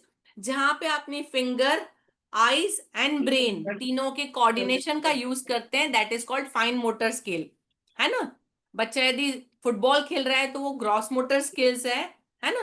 बच्चा यदि कोई छोटी छोटी चीजें एक दूसरे के ऊपर उठा के रख रहा है, जमा रहा है, तो वो फाइन मोटर स्किल है। और इसके साथ होता है speech and language skill. Along with this all, ये जो सारा इन्फेंसी से लेके यंग एडल्टहुड तक है, वहां पे ये सारी चीजें ग्रेजुअली ये डेवलपमेंट होता है, इसके साथ बढ़ता है, ठीक है। अभी चाइल्ड डेवलपमेंट में कॉग्निटिव डेवलपमेंट जो हमने बेसिक पढ़े, उसके डेवलपमेंट किस तरह से होते हैं और इसके रिलेटेड क्या क्या एक्टिविटी आप करवा सकते हैं, मैंने इसके कुछ एग्जांपल्स लिए हैं, ठीक है। कॉग्निटिव डेवलपमेंट मतलब जहां पे learning, attention, memory, language, thinking, reasoning और क्रिएटिविटी, ये सारा एक साथ बढ़ता है, जो मेंटली बेसिक वो, ठीक है। इसके अंदर जो गेम्स आप इसको बढ़ाने के लिए यूज कर सकते हैं वो है memory games, matching games. Memory games मैं भी आगे डिस्कस कर रही हूँ, आप भी बहुत सारे खेलते होंगे याददाश्त वाले। मैचिंग गेम्स, मैचिंग में आप लोग बुक में मैच करवाना वही सिखाते हैं, यस और नो, है ना। मैं कुछ आपके लिए कुछ अलग लेकर आई हूँ। प्रिटेंड डे प्ले, प्रिटेंड करना मतलब अपने आप को कुछ और समझना और उसको प्ले करना। ये चीजें मोस्टली लैंग्वेज वगैरह में आप करवा सकते हैं, जो टीचर लैंग्वेज पढ़ाते हैं, है ना। आप वो बन जाइए और वो सोचिए। यहाँ पे क्या होता है, बच्चा किसी और की तरफ से सोचना सीखता है, how to think like that person, वो सीखता है। Then talk for a minute, ये गेम है, मैं आपको बता रही हूँ। फाइंड फ्रॉम पेपर, ये एक एग्जाम्पल देती हूँ इसका। इसमें आप क्या कर सकते हैं, बच्चों को बोलिए अपने घर से न्यूज़पेपर लेके आए, ठीक है। अभी आप क्या सब्जेक्ट पढ़ा रहे हैं उसके हिसाब से आप चीजें ढूंढवा सकते हैं, ठीक है। जैसे सेकंड थर्ड फोर्थ स्टैंडर्ड है, उसके अंदर आपने ग्रामर पढ़ाया, आपने एब्स्ट्रैक्ट नाउन और कॉन्क्रीट नाउन बताया, या आपने जेंडर सिखाया, ठीक है। आपने कोई भी नाउन, टाइप्स ऑफ नाउन से टेल देम कि ये एक पेज लो, इसमें कोई भी एक पोर्शन लो, फोल्ड करके छोटा कर लो पेपर को। अभी इतने के अंदर आपको कितने नाउन दिखाई दे रहे हैं, उनको सर्कल करो, उनको नोट डाउन करो और फिर उनको बाइफरकेट करो, ठीक है। आप वर्ब कर सकते हैं, आप एडजेक्टिव कर सकते हैं, many things are there, compound words हैं। ये लैंग्वेज के लिए हो गया। इनके साइंस या मैथ्स वाले हैं आप, न्यूज़पेपर एक ऐसी ही जगह है जहां पे हर लाइफ की हर फील्ड से कुछ ना कुछ मिलेगा। बहुत सारी एडवर्टाइजमेंट होती है, बहुत सारे चीजें होती है, या बिजनेस वाला पेज खोल लें तो आपको बहुत सारे नंबर्स और बहुत सारी इंफॉर्मेशन मिल जाएगी, है ना। You can use that. अभी आप क्या पढ़ा रहे हैं उसके हिसाब से वहां पे किलोग्राम ग्राम, वो रोज के तेल के और रोज के जीरे के भाव, चावल के भाव, सोने का भाव, ठीक है। आप किलोग्राम ग्राम सिखा रहे हैं या आप रुपीस मनी सिखा रहे हैं, वहीं से दीजिए, ये इतना है, आपको इतना खरीदना है तो कितना लगेगा, आपको ये इतना फाइंड आउट डिफरेंट थिंग्स। एक न्यूज़पेपर का यूज आप अपनी क्लास में ढेर तरीके से कर सकते हैं, many many things are possible with the newspaper. आपके दिमाग में कोई अपना तरीका आ रहा है? मैंने बताया, उसके अलावा आप कुछ सोच सकते हैं?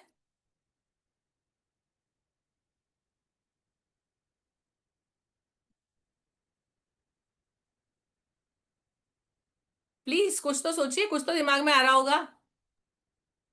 मैंने लैंग्वेज यस मैम। बताया, जी जी मैम उसमें जो न्यूज़पेपर रहता है उसमें अनेक प्रकार की पहेलियां पीछे लगी रहती हैं और उनके पजल्स भी लगे रहते हैं, जी, वो भी करा सकते हैं। Very good, very nice. कोई और?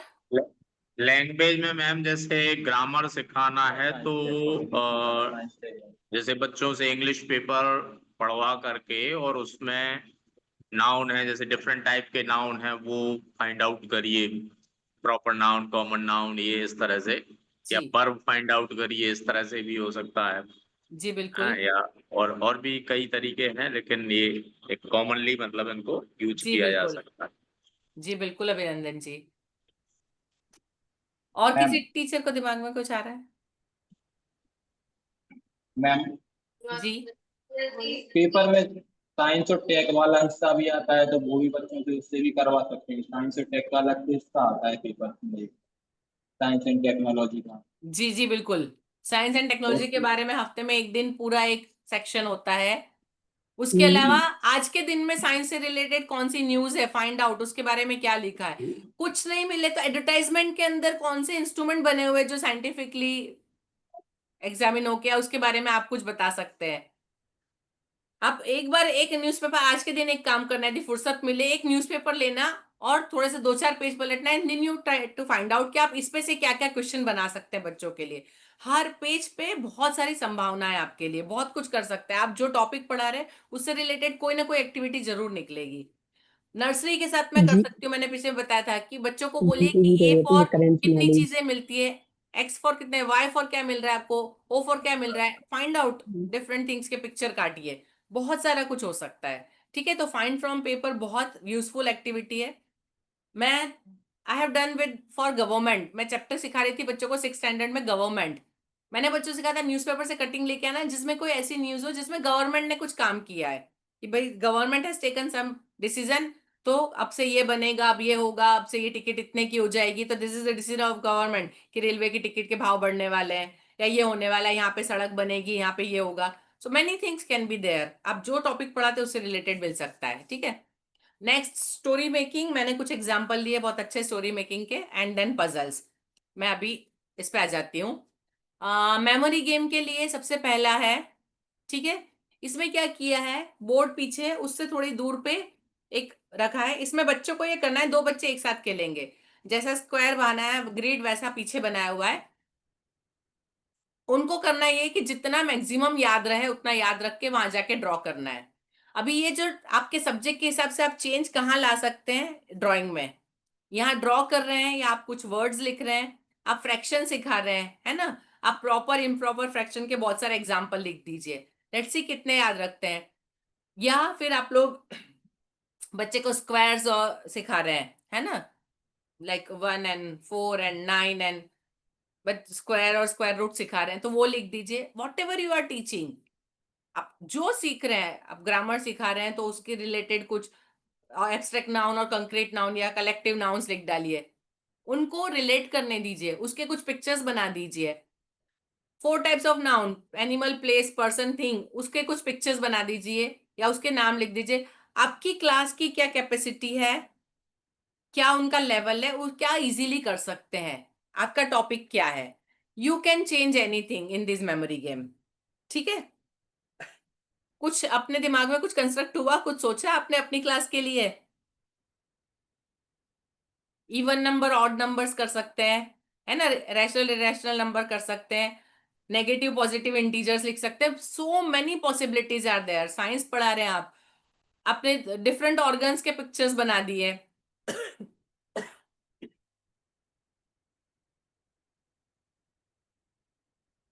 कोई सिस्टम पढ़ा रहे हैं, उस सिस्टम में जो आ रहा है उसके नाम लिख दिए, उसके अल्फाबेट्स लिख दिए। You can do many things, yes और नो?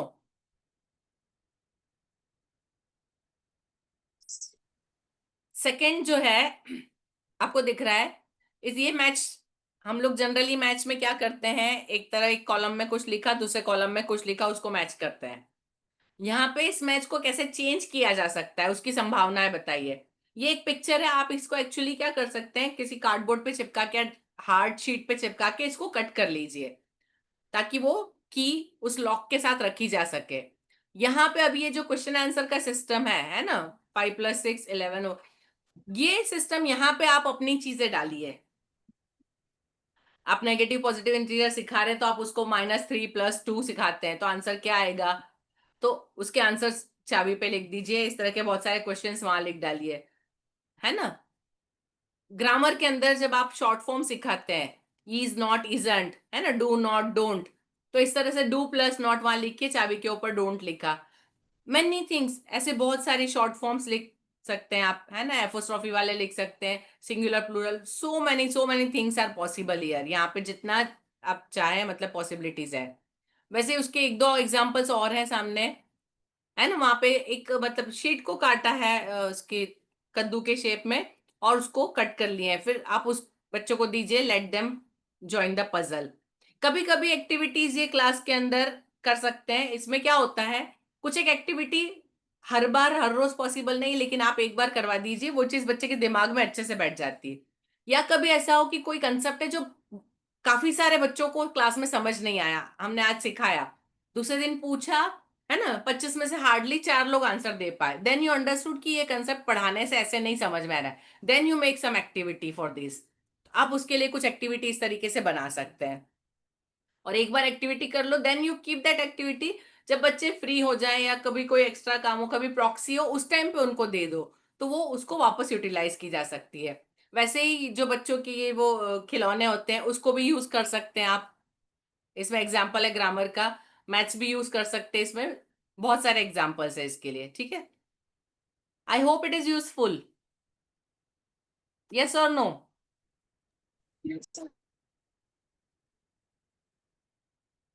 नेक्स्ट पे आते हैं, टॉक फॉर अ मिनट। ये बड़े क्लासेस के लिए अच्छा है, 3rd 4th 5th के बच्चे, they will be able to answer, है ना।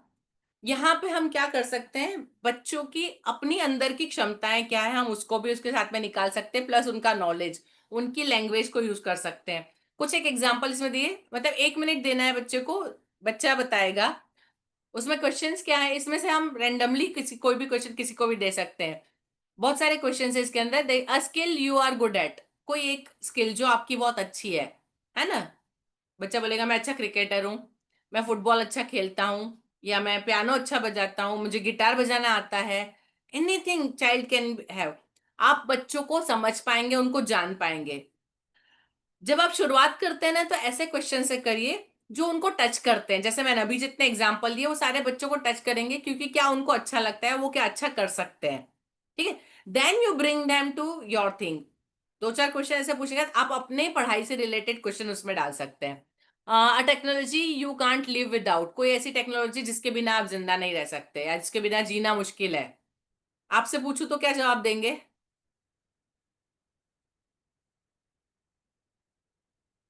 Right, mobile. अग्री। एक दिन मोबाइल खराब हो जाए, आपको ऐसा लगेगा कि आप किसी टापू पे पहुंच गए, सारी दुनिया से कट गए। M I right? बच्चे से पूछिए उसको क्या ऐसी चीज है जिसके बिना उसको नहीं चलेगा। You will understand the psychology of the child, है ना। A time when you felt really happy, जब बहुत अच्छा लगता है। दिस आर, ये कुछ चीजें, कुछ क्वेश्चन ऐसे हैं जिसपे आप बच्चों को समझ पाएंगे, बच्चे क्या सोचते हैं, क्या समझते हैं, कितनी गहराई पे, जो आप उनके बारे में जानना चाहते हैं। जब आपको लगे कि मेरी क्लास मेरे कंट्रोल से बाहर हो रही है, या मुझे लगता है कि मैं इन लोगों को ज्यादा नहीं जानता है जानती, तो कैसे जानना, तो ये एक गेम के लिए। इसके बाद यहाँ पे क्वेश्चंस चेंज करिए सब्जेक्ट के हिसाब से। मैं, यदि मेरा ऐसे सब्जेक्ट है, देन आई विल पुट कि कहाँ पे कौन सी टाइप के टेम्पल्स बनते हैं, ये चीजें किसने बनाई थी, या मुगल शैली में कौन कौन से कंस्ट्रक्शन है, या एमपी के कितने बेस्ट प्लेस हैं जो हिस्टोरी, मतलब मुगल काल से जुड़े हुए हिस्टोरियन प्लेसेस कौन से हैं, कौन सी जगह पे क्या देखने को मिलता है, ये इससे ज्यादा पुराने टेम्पल्स कौन कौन से। So many things can be there. आप अपनी तरफ से अपने सब्जेक्ट से रिलेटेड क्वेश्चंस क्रिएट कर सकते हैं, लेकिन पहले बच्चों को इस ट्रैक पे लाइए कि वो इस गेम को खेलना शुरू करे आपके साथ। देन थोड़ा बहुत उनके इंटरटेनमेंट को लेके फिर आप अपनी जगह पे उनको ले जा सकते हैं। यू कैन टेस्ट कि वो लोग कितना सीख पाए हैं, ठीक है। Second is scavenger Hunt. अब ये थर्ड फोर्थ फिफ्थ के लिए बहुत अच्छा है। स्कैवेंजर हंट मतलब आप जहां बैठे हैं आपके आसपास जो भी है वहां से ढूंढिए, निकालिए चीजें, गिद्ध की तरह ढूंढना है, सब कुछ उठा के लाना है, बारीक नजर रखना है कि क्या है कहाँ है, ऑब्जर्वेशन उसकी तरह होना चाहिए, है ना। तो something round, something made of plastic, something red, something made of cloth, something starting with H, something you can play with, something you throw away। आसपास ढूंढो ये चीजें कैसी है। इससे क्या होता है, बच्चे का ऑब्जर्वेशन, बच्चे का दिमाग किस दिशा में चल रहा है, वो कहाँ कहाँ डिस्ट्रैक्ट होते हैं, you can understand that all. So उसके बाद आपको भी समझ में आता है कि आपकी क्लास में ऐसी कितनी चीजें जो उनको अपनी तरफ ध्यान आकर्षित करती है। आपको अपनी चीजें कहाँ लगाना है, आपको यदि TLM लगाना है तो आप उसको कैसे कहाँ लगाएंगे, कैसे लगाएंगे, कैसे यूज करेंगे, यू विल अंडरस्टैंड दैट। और प्लस इसके साथ में आप अपने सब्जेक्ट के क्वेश्चन इस तरीके से बना के जोड़ सकते हैं जो आपको उनसे पूछना है ना। Tell me 5 nouns which are starting with F, let them find out, या tell me few of the noun which are verb also।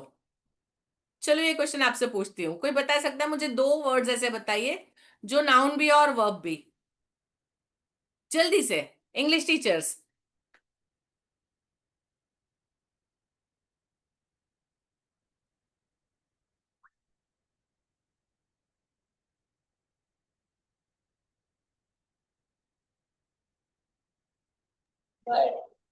watch and watch। Yes, very good. चलिए और,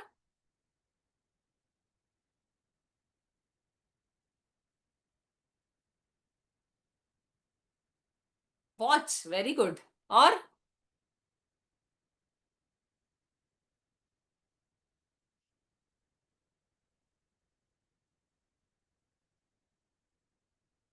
स्टिक भी हो जाता है। Yes, stick, very good.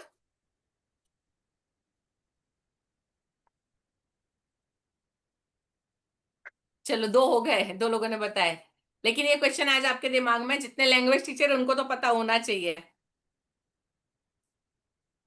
है ना। चलिए नेक्स्ट पे चलते हैं।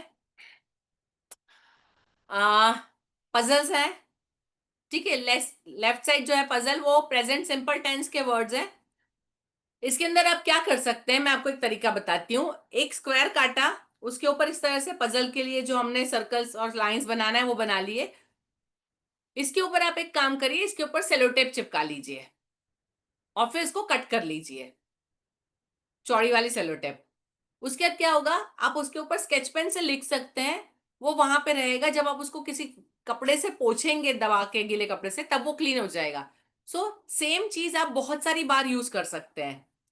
मोटी शीट ले लीजिए, उसको इस तरह से कट कर लीजिए, उसमें सेलो टेप लगा लीजिए, डिफरेंट शेप कट कर लीजिए। अभी जैसे इसमें डज ही ड्रिंक मिल्क, है ना, डज और डू वाले रहेंगे 2-4, है ना, ही शी ईट, और किसी के नाम वाले रहेंगे। अभी बच्चे को डज कहाँ लगाना है, डू कहाँ लगाना है, वो उसको सोचना पड़ेगा। बेसिकली ये इस तरह से आप एक बनाइए, उसके ऊपर हर बार चेंज कर दीजिए। आपने पास्ट टेंस सीखा है तो पास्ट टेंस लिख लीजिए, फ्यूचर टेंस लिख लीजिए, यू कैन मेक चेंजेस। आप मैथ्स में, साइंस में अपने टॉपिक से रिलेटेड भी इस तरह से बना सकते हैं। लेट देम पजल, बहुत सारे उनको इससे जोड़ना है। जब तक उनके कंसेप्ट क्लियर नहीं होंगे वो मुश्किल हो जाएगा, करते खेलते खेलते उनके कंसेप्ट क्लियर हो जाएंगे। Is it possible for you और नॉट टू मेक? समझ आ रहा है क्या बोल रही हूँ? यस मैम, बहुत अच्छा कॉन्सेप्ट लगाइए। जी, आप किसी भी सब्जेक्ट में यूज कर सकते हैं इसको, किसी भी सब्जेक्ट में, whatever you are teaching. आप 3 पीस का भी बताया एग्जाम्पल, 4 पीस का भी बताया है, जाने इसे राइट साइड में शॉर्ट फॉर्म है, डोंट का डू नॉट, आई एम का आई एम, ठीक है। आप मैथ्स में भी कर सकते हैं, आप साइंस में भी कर सकते हैं, आप हर बहुत सारी चीजों में कर सकते हैं, और बनाना बहुत ईजी है। सेलो टेप से करिए, वो साफ भी हो जाएगा। तो यू कैन री यूज द सेम थिंग्स।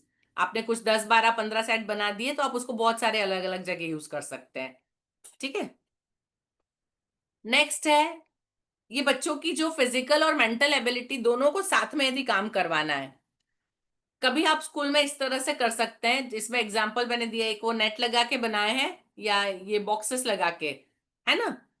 ये एक पजल जैसा बच्चे खुद भूल भुलैया जिसमें से निकलते हैं, ठीक है। We can make something like this. इससे क्या होता है, बच्चों का ब्रेन काम बहुत अच्छे से करता है।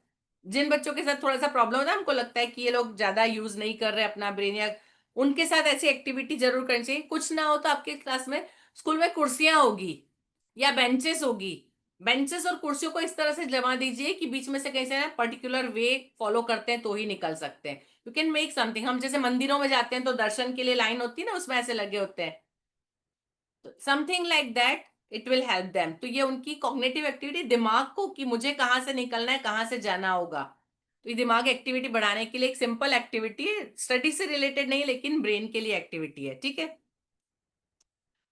नेक्स्ट एक मेमोरी गेम है, व्हाट्स मिसिंग। अभी ये जो चीजें सामने रखी है ना, उसके लिए आप अपने सब्जेक्ट से रिलेटेड चीजें रख सकते हैं। जो आप टॉपिक पढ़ा रहे हैं, आप कुछ छोटे छोटे कार्ड रखिए, छोटे छोटे फ्लैश कार्ड्स बनाइए, आपके जो टॉपिक्स है उसके बारे में लिखिए। इसमें एसोसिएशन बहुत अच्छे से काम करता है। आपने जो चीजें रखी है, बच्चा उसको एसोसिएट करेगा। आप जो देते हैं चीजें उस हिसाब से दीजिए। सपोज मैं ग्रामर का एग्जांपल लेती हूँ, मैंने कुछ वर्ड्स लिखे हैं, मैंने 4 नाउन लिखे, 4 वर्ब लिखे या 4 एडजेक्टिव लिखे। फिर बच्चा यदि वो पढ़ लेगा तो वो दिमाग में यदि उसको पता है तो उसको पता होगा 4 नाउन थे, 4 एडजेक्टिव थे, एक एडजेक्टिव मिसिंग है। आप अपने टॉपिक को भी इसके साथ रिलेट कर सकते हैं। आपकी जैसी क्लास है, जैसा टॉपिक है, तो व्हाट इज मिसिंग। साइंस के हैं आप, किसी पर्टिकुलर सिस्टम के ऑर्गन्स, सपोज डाइजेस्टिव सिस्टम के ऑर्गन, तो माउथ हो गया, टेथ हो गया, ऑसोफेगस हो गया, स्टमक हो गया, ये सारे उसके पिक्चर्स के कटआउट रख दिए। देन यू रिमूव समथिंग, तो बच्चा पूरे सिस्टम को देखेगा, हाँ इस सिस्टम में ये मिसिंग है, तो मतलब बेसिकली उस बच्चे को सिस्टम के सारे ऑर्गन लाइन से याद हो गए। M I right. आप अपने हिसाब से इस गेम को चेंज कर सकते हैं। आपका टॉपिक क्या है उसके हिसाब से लीजिए, ठीक है। मैथ्स के साथ भी बहुत सारा कुछ, गुंजाइश तो बहुत सारी है। अभी आप कब कितनी क्रिएटिविटी दिखाते हैं इस पे डिपेंड करेगा। मैं बेसिक कंसेप्ट सिर्फ आपको बता रही हूँ अलग अलग गेम्स के। जो राइट साइड आप देख रहे हैं, आप हम सब लोग डिस्पोजेबल चीजें लाते हैं ना, बाजार से सामान लाते हैं, तो पैक फूड जो आता है तो उसके ढक्कन होते हैं, वो ट्रांसपेरेंट होते हैं जनरली, प्लास्टिक के। अच्छा हार्ड प्लास्टिक है, ट्रांसपेरेंट, बस उसी का यूज किया हुआ है। ये बच्चों की रीजनिंग जो हमने 6 मतलब 4 to 11 years वालों का, जहाँ कॉन्क्रीट वो होती है, वहां पे रीजनिंग बढ़ाने के लिए ये बहुत अच्छा गेम है। डिफरेंट शेप्स बनाए हुए हैं, है ना। एक में हाफ लाइन है, एक में खड़ी, मतलब 2 हाफ लाइन है, मतलब 2 लाइन है, तो वो मिला के उसको प्लस बना सकते हैं। तो एक पे एक लाइन की, दूसरे पे दूसरी, एक पे ट्रायंगल बनाए, एक पे स्क्वायर, एक पे डॉट्स बनाए, एक पे बड़ा सर्कल, एक पे छोटा सर्कल, और उसके सामने फिर आप उसको मिक्स करके क्या इमेज बन सकती है। देन लेट देम पुट, वो सारे एक के ऊपर एक रख के वो एक पर्टिकुलर फिगर, तो वो ज्वाइन करना सीखेंगे कि इसमें 4 डॉट है और 2 लाइनें हैं और एक सर्कल है। बच्चा वो 4 डॉट उठा रहा है, वो पहले 4 डॉट उठाएगा, एक लाइन आड़ी रखेगा, एक खड़ी रखेगा, एक सर्कल रखेगा, तो वो पूरा शेप बन गया जो सामने दिखाई दे रहा है। तो ये रीजनिंग बढ़ाता है जो बच्चों में, जहाँ कॉन्क्रीट वाला स्टेज है वहां पे। एक्चुअली अप टू 11 years ये बहुत अच्छा गेम है, इसमें आप बहुत सारे डिफरेंट चीजें कर सकते हैं आपके हिसाब से। आई होप आपको पसंद आ रहा है। यस और नो।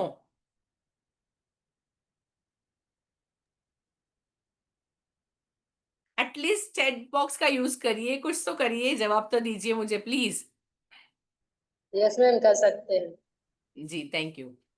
नाउ फॉर लैंग्वेज है, टेल द स्टोरी। स्टोरी यदि बच्चों से बनवानी है तो क्या करना है, जो लेफ्ट साइड एग्जांपल दिया है, सबसे पहले सेटिंग, बच्चों को बोलिए कहाँ की स्टोरी बनाएंगे। लैंग्वेज यदि आपको सिखानी है, इंग्लिश बच्चा अच्छी बोले तो आप उसके साथ ये एक्सपेरिमेंट करिए। स्टोरी का सेटिंग कहाँ पे होगी, स्टोरी जंगल में होगी, पहाड़ पे होगी, मेले में होगी, गार्डन में होगी, कहीं पे क्या हो, कहाँ होगा, बच्चे ने डिसाइड कर लिया, समुंदर में होगी, मैनी एग्जाम्पल्स आते हैं। उसके बाद कैरेक्टर कौन कौन होंगे, दिस आई हैव डन। मैंने 5th स्टैंडर्ड के बच्चों के साथ ये एक्सपेरिमेंट किया, बच्चों ने बहुत अच्छी स्टोरियां लिखी, बहुत अच्छी। I have tried the same thing. उसके बाद प्रॉब्लम क्या हुआ, बच्चों ने, मेरे बच्चों ने जो उस दिन किया था मैं आपको वही बताती हूँ। उन्होंने एक जंगल तय किया था कि हम जंगल में स्टोरी बनाएंगे। उसके बाद कैरेक्टर क्या लिए थे, तो कैरेक्टर भाई बहन लिए थे उन्होंने। प्रॉब्लम क्या हुआ, भाई बहन निकले घर से अकेले कहीं जाने के लिए, नानी के घर जाने के लिए, लेकिन रास्ते में कहीं उतरे और उनकी ट्रेन या बस निकल गई और वो घूमते घूमते जंगल में पहुंच गए।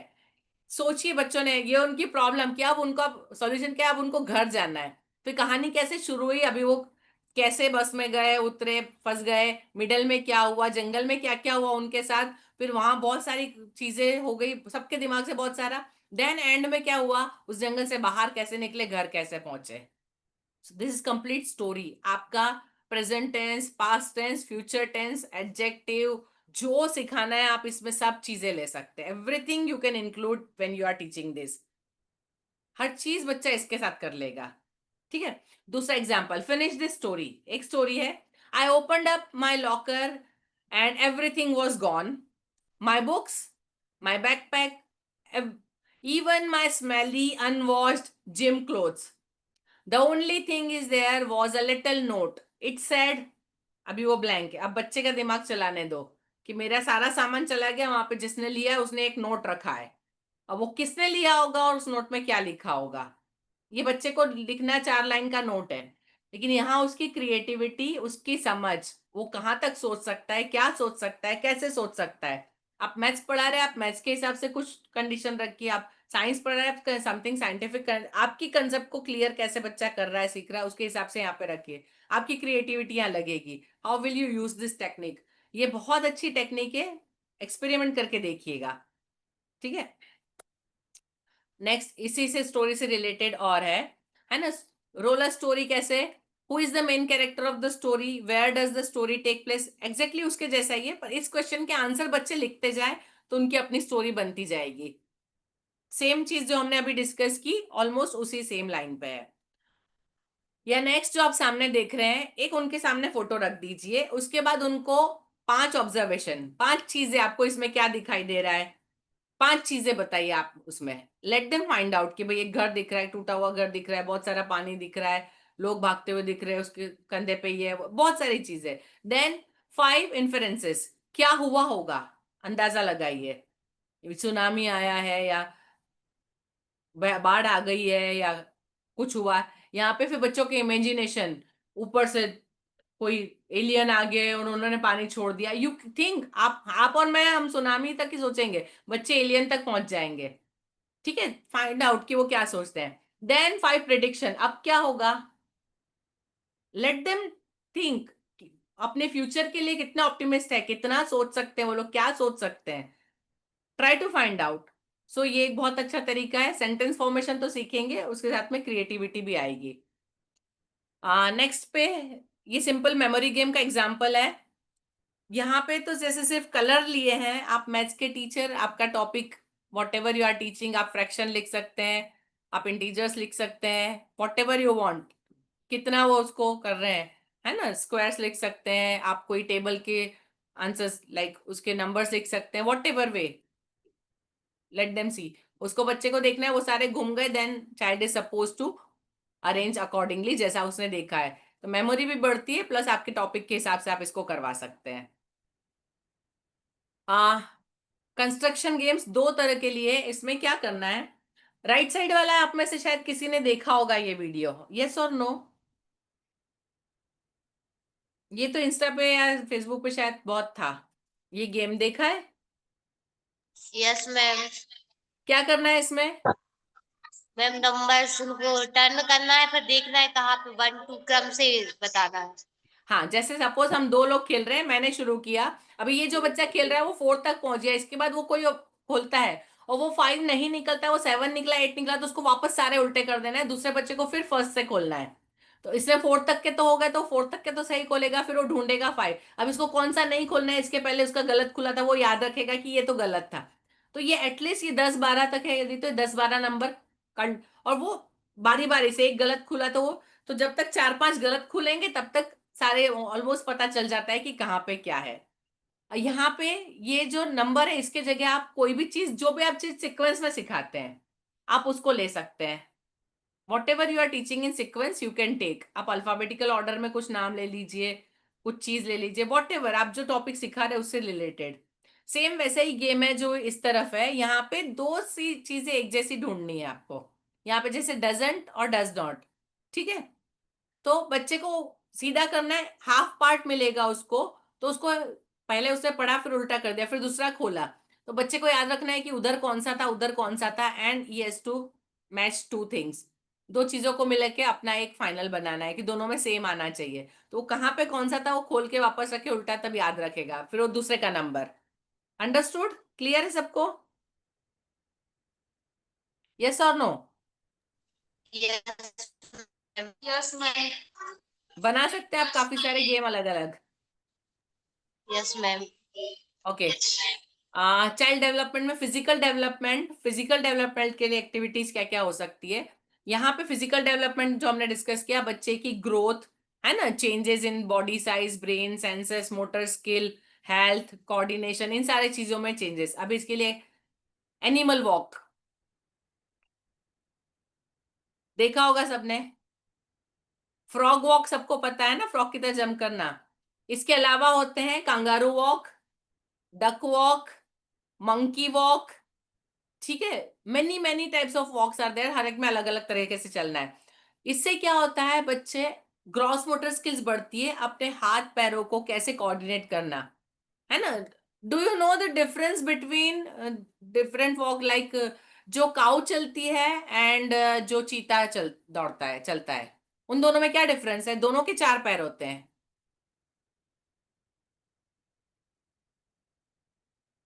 कभी ऑब्जर्व किया किसी ने?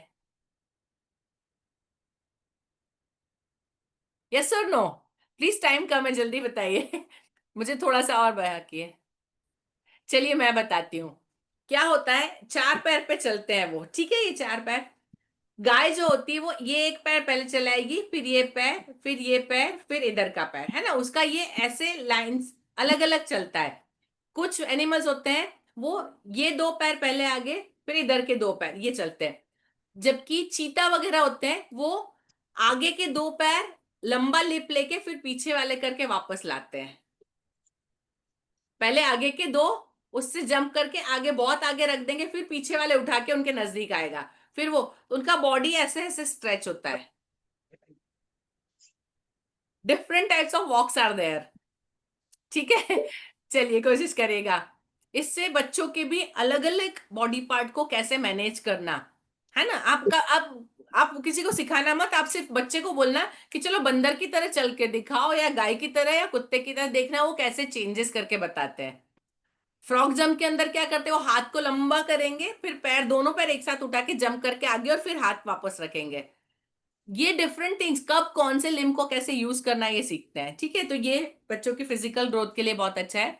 द सेकेंड थिंग, आपको जो राइट साइड में दिख रहा है, it is this hopscotch. Hopscotch game हम खेलते थे, जो सिंपल है ना, एक और दो, एक और दो, ऐसे बना के स्क्वायर बना के ना, दो पैर रखना, फिर एक से कूदना। याद है, सबने खेला होगा, 1 2 3 4 5 6, दो पैर चौड़े करना, फिर एक पैर पे, फिर दो पैर चौड़े। उसके थोड़े से डिफरेंट वेज है हॉपस्कॉच, है ना। यहाँ पे आप स्टार्ट करिए, जहां सर्कल है वहां जंप करना है, फिर जहां सीधी लाइन है वहां सिर्फ चलना है, फिर जहां हाथ है वहां पे हाथों के ऊपर चलना है ना, फिर हॉप करना है, मतलब खरगोश की तरह कूदना है, सिर्फ दोनों पैर एक साथ हॉप करके आने चाहिए। So this way you can make something, ये उनकी फिजिकल ग्रोथ के लिए है, ठीक है। उसके बाद है कि बलून अप, ये एक ऐसा गेम होता है, एक बलून देते हैं, बच्चे को अप रखना है, छोटे बच्चों के लिए सिर्फ कि उसको कितनी देर तक रख सकते हैं। जैसे क्लासेस बढ़ते हैं, सेकंड, थर्ड, फोर्थ, फिफ्थ, आप उसमें कुछ ऑब्स्टेकल रखिए, एक रिंग रखिए, कुछ उसके बीच में से उसको उसको निकाल लेना है, लेकिन उसको अप रखना है, नीचे नहीं करना चाहिए। चेयर के ऊपर से, चेयर के नीचे से निकालना है, टेबल के ऊपर से, टेबल के नीचे से, many ways you can keep, but balloon जमीन को टच नहीं करना चाहिए, उसको अप करते हुए आगे बढ़ा के लेके जाना है, ठीक है। इससे क्या होता है, उसकी फाइन मोटर स्किल डेवलप होती है। उसको ज्यादा वजन नहीं लगाना, सिर्फ उंगलियों को टच करना है, उतना ही वजन देना है, और उसको फिर कंटिन्यू रखना है उसको। तो many things are there together they learn. उसके बाद है सेंसरी बीन्स, ये थर्ड फोर्थ वगैरह के लिए अच्छा है। सेंसरी बीन, अलग अलग तरह की आवाज, आप डिफरेंट छोटी छोटी डब्बियों में अलग चीजें भरिए, उनको आवाज सुनाइए, लेट देम फाइंड आउट कि किसकी आवाज है, दिखा के। देन दूसरे दिन सिर्फ आवाज सुनाइए, देखना नहीं है अब इसमें क्या था, कल क्या सुना था। मेमोरी भी बढ़ती है, सेंसेस भी अच्छे से काम करते हैं। फिल द बकेट, आप लोग शायद खेलते होंगे, एक जगह से दूसरी जगह पे वो रखा है, स्पंज से, चम्मच से कैसे पानी यहां से वहां ले जाना, उसको भरना, कौन जल्दी ज्यादा भरता है। खेला होगा ये गेम, सुना है, देखा है, यस और नो? सिर्फ यस फेस मैम, हिला दीजिए, मैं देख रही हूँ सबको, एटलीस्ट जवाब तो दे दीजिए। देखा है ma'am. Okay. Ice water, ice water खेला है, बच्चे खेलते हैं, किसी ने टच कर दिया जो मतलब फ्रीज करके चला जाएगा, जो बाकी लोग दौड़ रहे हैं वो उसको अनफ्रीज करेंगे, वाटर करके दौड़ेंगे तो वो दौड़ सकता है। जो दाम दे रहा है उसने फ्रीज कर दिया, और जब सबको फ्रीज कर देता है तो वो विनर। खेला है। यहाँ पे बॉडी तुरंत रुकना और चलना, है ना, आई हैंड कोऑर्डिनेशन और फिजिकल ग्रोथ साथ में। हेलीकॉप्टर, हेलीकॉप्टर गेम बहुत अच्छा है। कोई एक चीज लीजिए, रस्सी है या कोई डंडा है, उसको जमीन पे से निकालना है, बच्चे को पैर उसको टच नहीं करना है, उसको जंप करके उससे निकल जाना है, and it should be done very fast. तो कितनी जल्दी जैसे आता है वैसे उसको जंप करके उससे हटना है, उसको टच नहीं होना चाहिए, वो रस्सी हुई या डंडा हो वॉटेवर आप जमीन पे चला रहे, उसको उससे बच के निकलना है। आप आसपास सारे बच्चों को खड़े, आप उसको गोल घूमिए, it should not touch to any child, है ना, हेलीकॉप्टर की तरह वो घूमेगा। Then left and right, left and right के लिए मैंने आपके लिए कुछ एक्टिविटीज के पिक लिए हैं। एक्चुअली 3:30 हो गए हैं, मैं 5 मिनट ले सकती हूँ आपके, इज इट पॉसिबल, या आपको निकलना है, ऐसा कुछ है? सिर्फ 5 मिनट। यस मैम, मेरा एक क्वेश्चन भी है मैम। ठीक है, किसी को प्रॉब्लम तो नहीं है ना? सिर्फ 5 मिनट और मैं, ओके थैंक यू। लेफ्ट और राइट एक्टिविटी, इसमें लेफ्ट हैंड ग्रीन बताया है, ब्लू है, वहां पे राइट हैंड यूज करना है। ठीक है, तो पहले ऐसे, फिर ऐसे, फिर ऐसे, जहां जहां जैसे शेप जा रहा है बच्चे को हाथ चेंज करना है। इसका क्या यूज होता है एक्चुअली, जितना मैक्सिमम पॉसिबल हो अपने हाथ और पैर को क्रॉस जरूर हो बच्चों के दिन भर में, हमने पहले भी डिस्कस किया था, है ना, कि ये चेंज होना चाहिए। क्यों? लेफ्ट और राइट ब्रेन जो है दोनों प्रॉपर बच्चे के काम करने चाहिए, जब वो दोनों काम करते हैं तो बच्चा ज्यादा अच्छे से करता है। सो ये 3rd 4th क्लास के लिए आप ये कर सकते हैं, लेफ्ट साइड पे जो है। उससे बड़े बच्चे हैं उनके लिए जो राइट साइड पे मैंने किया है ना, दोनों हाथ से पहले तो एक जैसी एक्शन है, फिर दूसरे और तीसरे में दोनों हाथों की एक्शन बदल जाती है। Let them see and do, कि इस हाथ से ये करना है, उस हाथ, दोनों ब्रेन एक साथ काम करेंगे दोनों हाथों के लिए, ये बहुत जरूरी है बच्चों के लिए। ठीक है, ये थोड़ी सेंसोरियल एक्टिविटीज है। जिन बच्चों को राइटिंग में प्रॉब्लम होती है ना, बहुत अच्छे से नहीं लिख पाते, हैंडराइटिंग अच्छे नहीं हो रहे, उनको ये प्रैक्टिस करवा सकते हैं। शेडो ड्राइंग, राइट साइड जो पिक्चर है वो मेरे स्कूल का है, मेरे बच्चों का है, मैंने उनसे करवाई थी, 1st स्टैंडर्ड के बच्चों ने की थी। आप इस तरह से कोई भी चीज रख दीजिए, उसकी परछाई आती है, बच्चों को एग्जैक्टली उसी के ऊपर कॉपी करना है, कहाँ तक कैसे करना है, एग्जैक्ट शेप कॉपी करना सीखेंगे तब वो मतलब आई हैंड कोऑर्डिनेशन, उनकी जो फिंगर की ग्रिप है वो अच्छी बनती है, उससे हैंडराइटिंग अच्छे बनते हैं। आप हैंडराइटिंग की प्रैक्टिस करने को बोलेंगे कि एग्जैक्टली इतना लेटर लिखो तो नहीं लिखेंगे, लेकिन ये बच्चे इंटरेस्ट से करेंगे, थोड़ा सा रिक्रिएशनल होता है, मजा आता है, तो यू कैन डू दिस। ठीक है, last, child development, emotional development, मतलब ability to express, recognise and manage own emotion and others emotion, मुझे क्या लगता है, दूसरों को क्या लगता है, ये सीखते हैं। दूसरा है सोशल डेवलपमेंट, कि दूसरों के साथ मिलके कैसे काम करना और उनसे अच्छे रिलेशन बनाना। अब इसके लिए कुछ जो गेम है, साइमन सेज, मैं आगे बता रही हूँ, इसका पिक्चर है। बिग बडीज, बिग बडीज की कंसेप्ट ऐसी है कि एक छोटे बच्चे के साथ थोड़ा बड़ा बच्चा जो उसको हेल्प कर सके, और उनको कोई एक टास्क दिया जाए तो आपस में मिलके कैसे काम करना वो सीखते हैं। क्लास मीटिंग, क्लास मीटिंग ऐसी चीज है जिसके अंदर बच्चे आपस में मिलके और कॉमन टॉपिक जो सबको रिलेटेड है उस पर डिस्कस करते हैं। जैसे हम लोग घर में होता है, घर में एक टाइम तय होता है कि इस दिन बैठ मतलब इस टाइम पे हम जनरली सारे लोग मिलते हैं तो बातें करते हैं। ठीक है, तो ये क्लास के लिए भी एक टाइम होना चाहिए। अभी मैं कुछ एग्जांपल्स जो देना चाह रही हूँ, बच्चों को मूवीज दिखाना चाहिए। एग्जांपल है मूवीज के, द फाइंडिंग नेमो, कितने लोगों ने देखी है? आपने देखी है movie? Hariom ji, the piper की क्लिप देखी थी। देखी है? आपने देखी है तो कोशिश करिएगा बच्चों को दिखाइएगा या बच्चों को बताइएगा, ये जरूर देखनी चाहिए, कैसे मुश्किलों का सामना किया जाता है और उससे बचा जाता है, और कैसे थिंकिंग चेंज होती है। इसके लिए बहुत अच्छी मूवी है। उसके बाद दूसरी है पाइपर बर्ड, हार्डली 6 मिनट की मूवी है, मैं इसका लिंक तो अभी डालूंगी, सब लोग देखिएगा और बच्चों को जरूर सिखाइएगा, जो फियर होते हैं बच्चों के उसको कैसे निकाला जाए, ये इसका बहुत अच्छा एग्जाम्पल है ये मूवी। लास्ट जो है वो एनवायरमेंटल डे, मतलब एक एनवायरमेंटल विजिट हम बच्चों का रख सकते हैं। उसके अंदर क्या कर सकते हैं कि दे विल लर्न, उनको बाहर कुछ पौधे कुछ रख दीजिए, कुछ चीजों को उनको सिर्फ ऑब्जर्व करना है, उनके डिफरेंट शेप्स, कुछ चीजों को टच करके बताना है, कुछ चीजों को स्मेल करना है। बहुत सारी अलग अलग चीजें होती है। प्लांट्स की बात कर रही हूँ, अलग अलग तरह के प्लांट्स, अलग अलग तरह की लीफ वाले, ठीक है। तो let them find out and let them make some, उसके ऊपर से उन्होंने क्या सीखा क्या देखा, तो एक एनवायरनमेंट की तरफ उनका कैसा लगाव है, उनके यूजेस क्या होते हैं, वहां पे आपने नीम रखा है, तुलसी रखा है, तो क्या यूजेस है उनके, तो लेट देम लर्न दिस। तो एनवायरनमेंट से कैसे अटैच करना, ये एक उसका एग्जाम्पल है।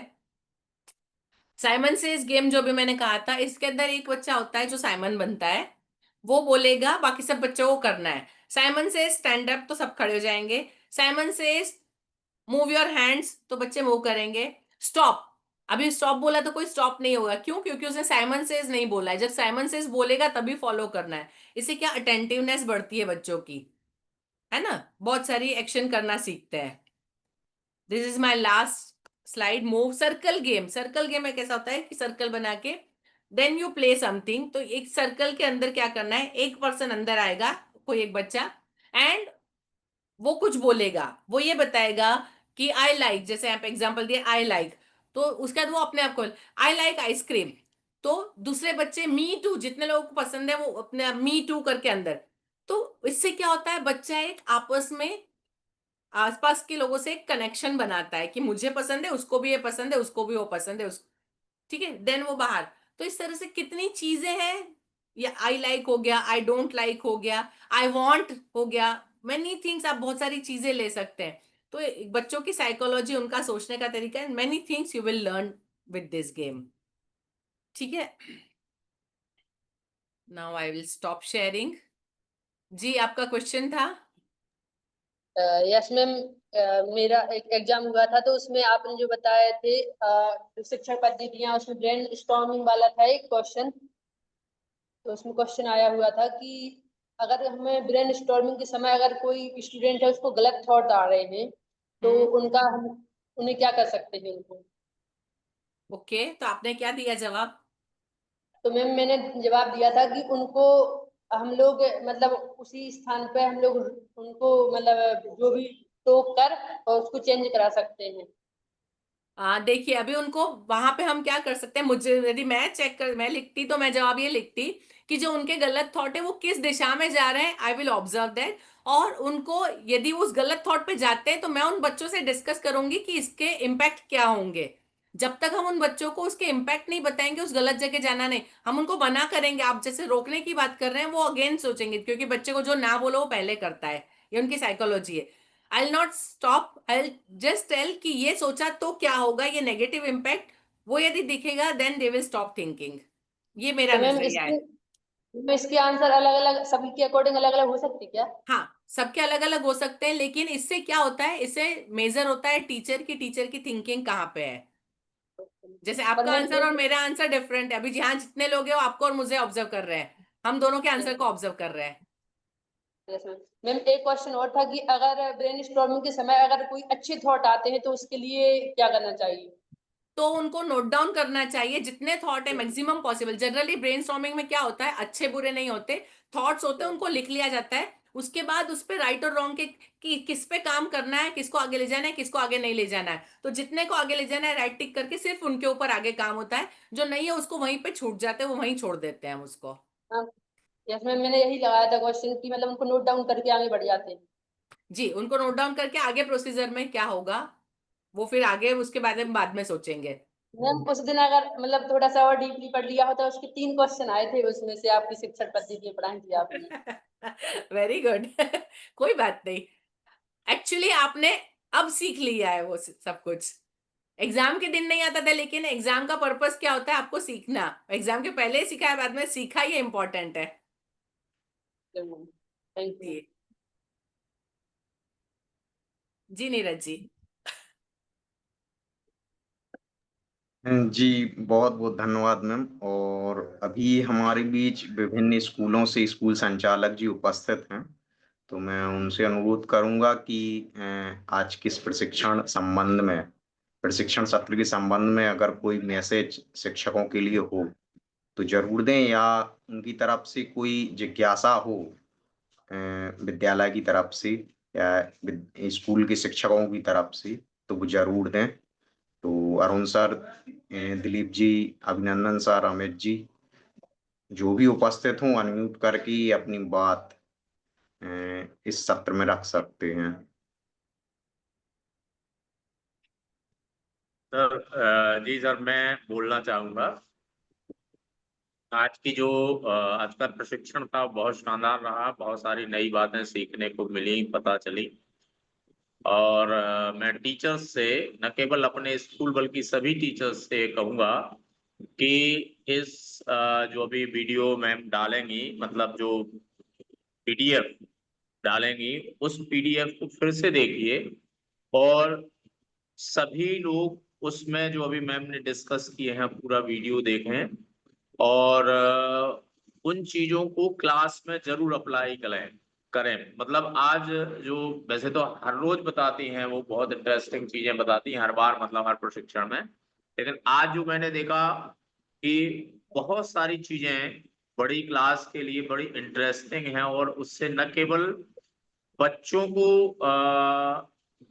मतलब आनंद आएगा, आनंद के साथ साथ वो चीजें सीखेंगे भी और टीचर्स को भी आनंद आएगा।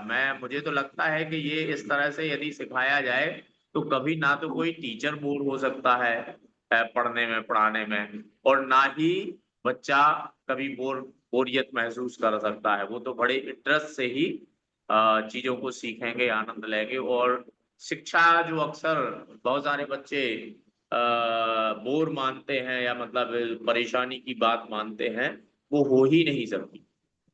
तो मैं पुनः सभी टीचर जितने भी प्रशिक्षण में भाग ले रहे थे सभी से कहूंगा कि इसको पुनः देखें और उनमें से एक दो पॉइंट जरूर लेकर के पर डे कोई ना कोई एक्टिविटी कराएं। और साथ साथ में बहुत सारे लोग नियत कार्य को नहीं डालते हैं, वो भी एक आलस्य ही है, आलस्य है या बच रहे हैं अपन, तो वो उसको नहीं करके निश्चित रूप से पर डे डालेंगे। मैं भी कोशिश करूंगा कि जो मेरे साथी टीचर्स हैं वो जरूर ऐसा करेंगे। बस, थैंक यू जी, बहुत अच्छा सर। और हमारे बीच दिलीप जी और वारा स्कूल से प्रतिनिधि अनुराधा मैम जुड़ी हैं। अगर उनका कोई जिज्ञासा हो तो या कुछ बोलना चाहती हैं तो बोल सकते हैं, पूछ सकते हैं। जी अनुराधा मैम या दिलीप सर? जी अनुराधा। सर ये बोलना चाहते हैं कि जैसे पर डे जो वर्क होता है, यहाँ से तो हम लोग पढ़ लेते हैं, लेकिन पर डे वो वर्क नहीं हो पाता, क्योंकि जैसे मेरा ही कहा जाए तो जैसे एक क्लास में लेती हूँ, अब एसएसटी जो सब्जेक्ट पढ़ाती हूँ उसमें अगर मैं एक्टिविटी लेके जाऊंगी तो मेरा सब्जेक्ट नहीं हो पाएगा। और एक ही पीरियड में मुझे वो भी पढ़ाना होता है, ये भी पढ़ाना, बच्चे हमारी मतलब स्ट्रेंथ बच्चों की 50 से ज्यादा है। अगर हम एक एक्टिविटी लेके जाएंगे तो पूरा पीरियड हमारा उसी में निकल जाएगा। तो हम इसके लिए क्या कर सकते हैं? प्रतिदिन हमारा वर्क नहीं हो पाता, जैसे कभी कभी जैसे हफ्ते में एक आध बार तो हम कर सकते हैं, लेकिन प्रतिदिन नहीं हो पाता है वो। एक कंडीशन आपके साथ है कि आपके और टीचर्स के साथ? नहीं, जो सब्जेक्ट टीचर पढ़ाते हैं, जैसे जिनका सब्जेक्ट बड़ा है उनको तो ठीक है, मतलब उनको दिक्कत जाती है, बाकी लोग तो कर सकते हैं।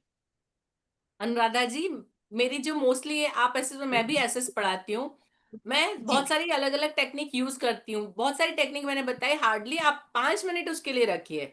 आपका यदि 35-40 मिनट का पीरियड है, 5 मिनट एक्टिविटी के, आज भी मैंने काफी सारी ऐसी चीजें बताई। हाँ, घर पे आपको तैयारी के लिए शायद टाइम लग सकता है, लेकिन क्लास के अंदर यदि करवाना है पूरी क्लास से मत करवाइए, 2-4 लोगों से करवाइए। इससे एक और चीज होगी, थोड़ा मेंटली बाकी लोगों में क्रिएट होगा कि हमको कब मौका मिलेगा, तो आप उनको भी टास्क दे दीजिए, ये करेंगे उसको ये करने को मिलेगा, जो मैंने कंडीशन बताया। तो ये 5 मिनट। जैसे हम चार पांच बच्चों का जैसे करेंगे, अब बच्चे क्लास में बहुत सारे होते हैं, अभी हम 4-5 बच्चों को इन्वॉल्व कर देंगे तो बाकी लोग फिर शोर करने लगते हैं, ये हो नहीं जाता है नहीं, ना। बाकी लोगों को ऑब्जर्व करना है, उनको आप जिनको करवा रहे हैं उनको सामने खड़े होकर करवाइए, वो जो कर रहे हैं सब लोग देखेंगे। They have to observe. और roll number wise number let it भी, आप किसी भी तरीके से उसको ऑल्टरनेट कर सकते हैं, रोज के 5 मिनट देंगे। नेक्स्ट टाइम बच्चे इंतजार करेंगे मैडम मेरा नंबर है, मुझे एक्टिविटी कब कराएंगे, पूरे क्लास में ध्यान से देंगे। आप एंड में करवाइए कि पूरी क्लास यदि ध्यान से करी तो लास्ट 5 मिनट एक्टिविटी होगी, तो आपके लिए और फायदा है, क्लास कंट्रोल में रहेगी। ठीक है। जी जी, मैं दिलीप सर से अनुरोध करूंगा कि उनका कोई जिज्ञासा हो या कोई बात हो। बाकी सभी टीचर्स है ना शानदार तरीके से प्रशिक्षण ले रहे हैं।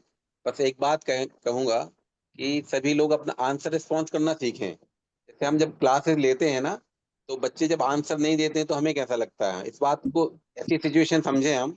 और यहाँ पर जो भी आप आंसर देते हैं वो सही और गलत मैटर नहीं करता। बिल्कुल मैटर करता है आपका बोलना। चाहे आप यदि आप चैट नहीं कर सकते हैं तो माइक को ऑन करके म्यूट अनम्यूट करके उसको बोलें, या फिर चैट के माध्यम से आप अपना आंसर जरूर करें। आंसर देने से जो भी ट्रेनर्स होते हैं ना, उनको अच्छा लगता है कि हाँ हमारे बच्चे जो है ना, टीचर्स हैं वो अच्छा रिस्पॉन्ड कर रहे हैं, तो उनको उनका मनोबल बढ़ता है, आत्मबल बढ़ता है। इसलिए हमें इस तरीके से जरूर से आंसर रिस्पॉन्स करना चाहिए। Thank you. जी, धन्यवाद सर, और बहुत अच्छा मैसेज आपने सभी शिक्षकों के लिए दिया है। चूंकि अतिरिक्त समय ना लेते हुए हम सीधे ईश्वर की वंदना करते हुए विराम की ओर बढ़ेंगे। लेकिन बता दें आप सभी के लिए कि जो आज का जो प्रशिक्षण था शैक्षिक मनोविज्ञान एवं बाल विकास, ये बहुत ही महत्वपूर्ण है। और इसका आप जितना ज़्यादा रिव्यू करेंगे जो हमारी यूट्यूब लिंक है उसके माध्यम से, उतना अच्छा आप इसको प्रभावी तरीके से इम्प्लीमेंट कर पाएंगे। तो जितने भी हमारे यूट्यूब पर प्रशिक्षण लेटेस्ट डले हुए हैं, उन सबका आप समय समय पर रिव्यू जरूर करें। ग्रुप में जो भी जानकारी आपके लिए शेयर की जाती है, उस जानकारी का भी अवलोकन आप जरूर करें। अवलोकन के साथ साथ एक रिएक्ट और रिप्लाई करने का एक हैबिट जरूर आप डालें। अगर कोई यदि जानकारी यदि मैम के द्वारा या आपके विद्यालय परिवार के द्वारा शेयर की जाती है, तो उस पर रिएक्ट और रिप्लाई जरूर आप करें, क्योंकि ये भी एक बेहतर कम्युनिकेशन का एक बिंदु है। तो इस बात का आप सभी ध्यान रखें, क्योंकि समय हो चला है। हम पुनः ईश्वर की वंदना करते हुए आज के सत्र को विराम देंगे। सभी दोनों हाथों को जोड़ दें। बोले पंच परमेष्टि भगवान की जय। मैत्री भाव जगत में मेरा सब जीवों से नित्य रहे। दीन दुखी जीवों पर मेरे और से करुणा स्रोत भये। दुर्जन क्रूर कुमार गिरतों पर क्षोभ नहीं मुझको आवे। क्षम्य भाव रखूं मैं उन पर ऐसी परिणति हो जावे। इन्हीं पंक्तियों के वाचन के साथ आज के सत्र को यहीं विराम देते हैं। एक बार पुनः आप सभी का बहुत बहुत धन्यवाद। जय जिनेन्द्र, नमस्कार। जय जिनेन्द्र।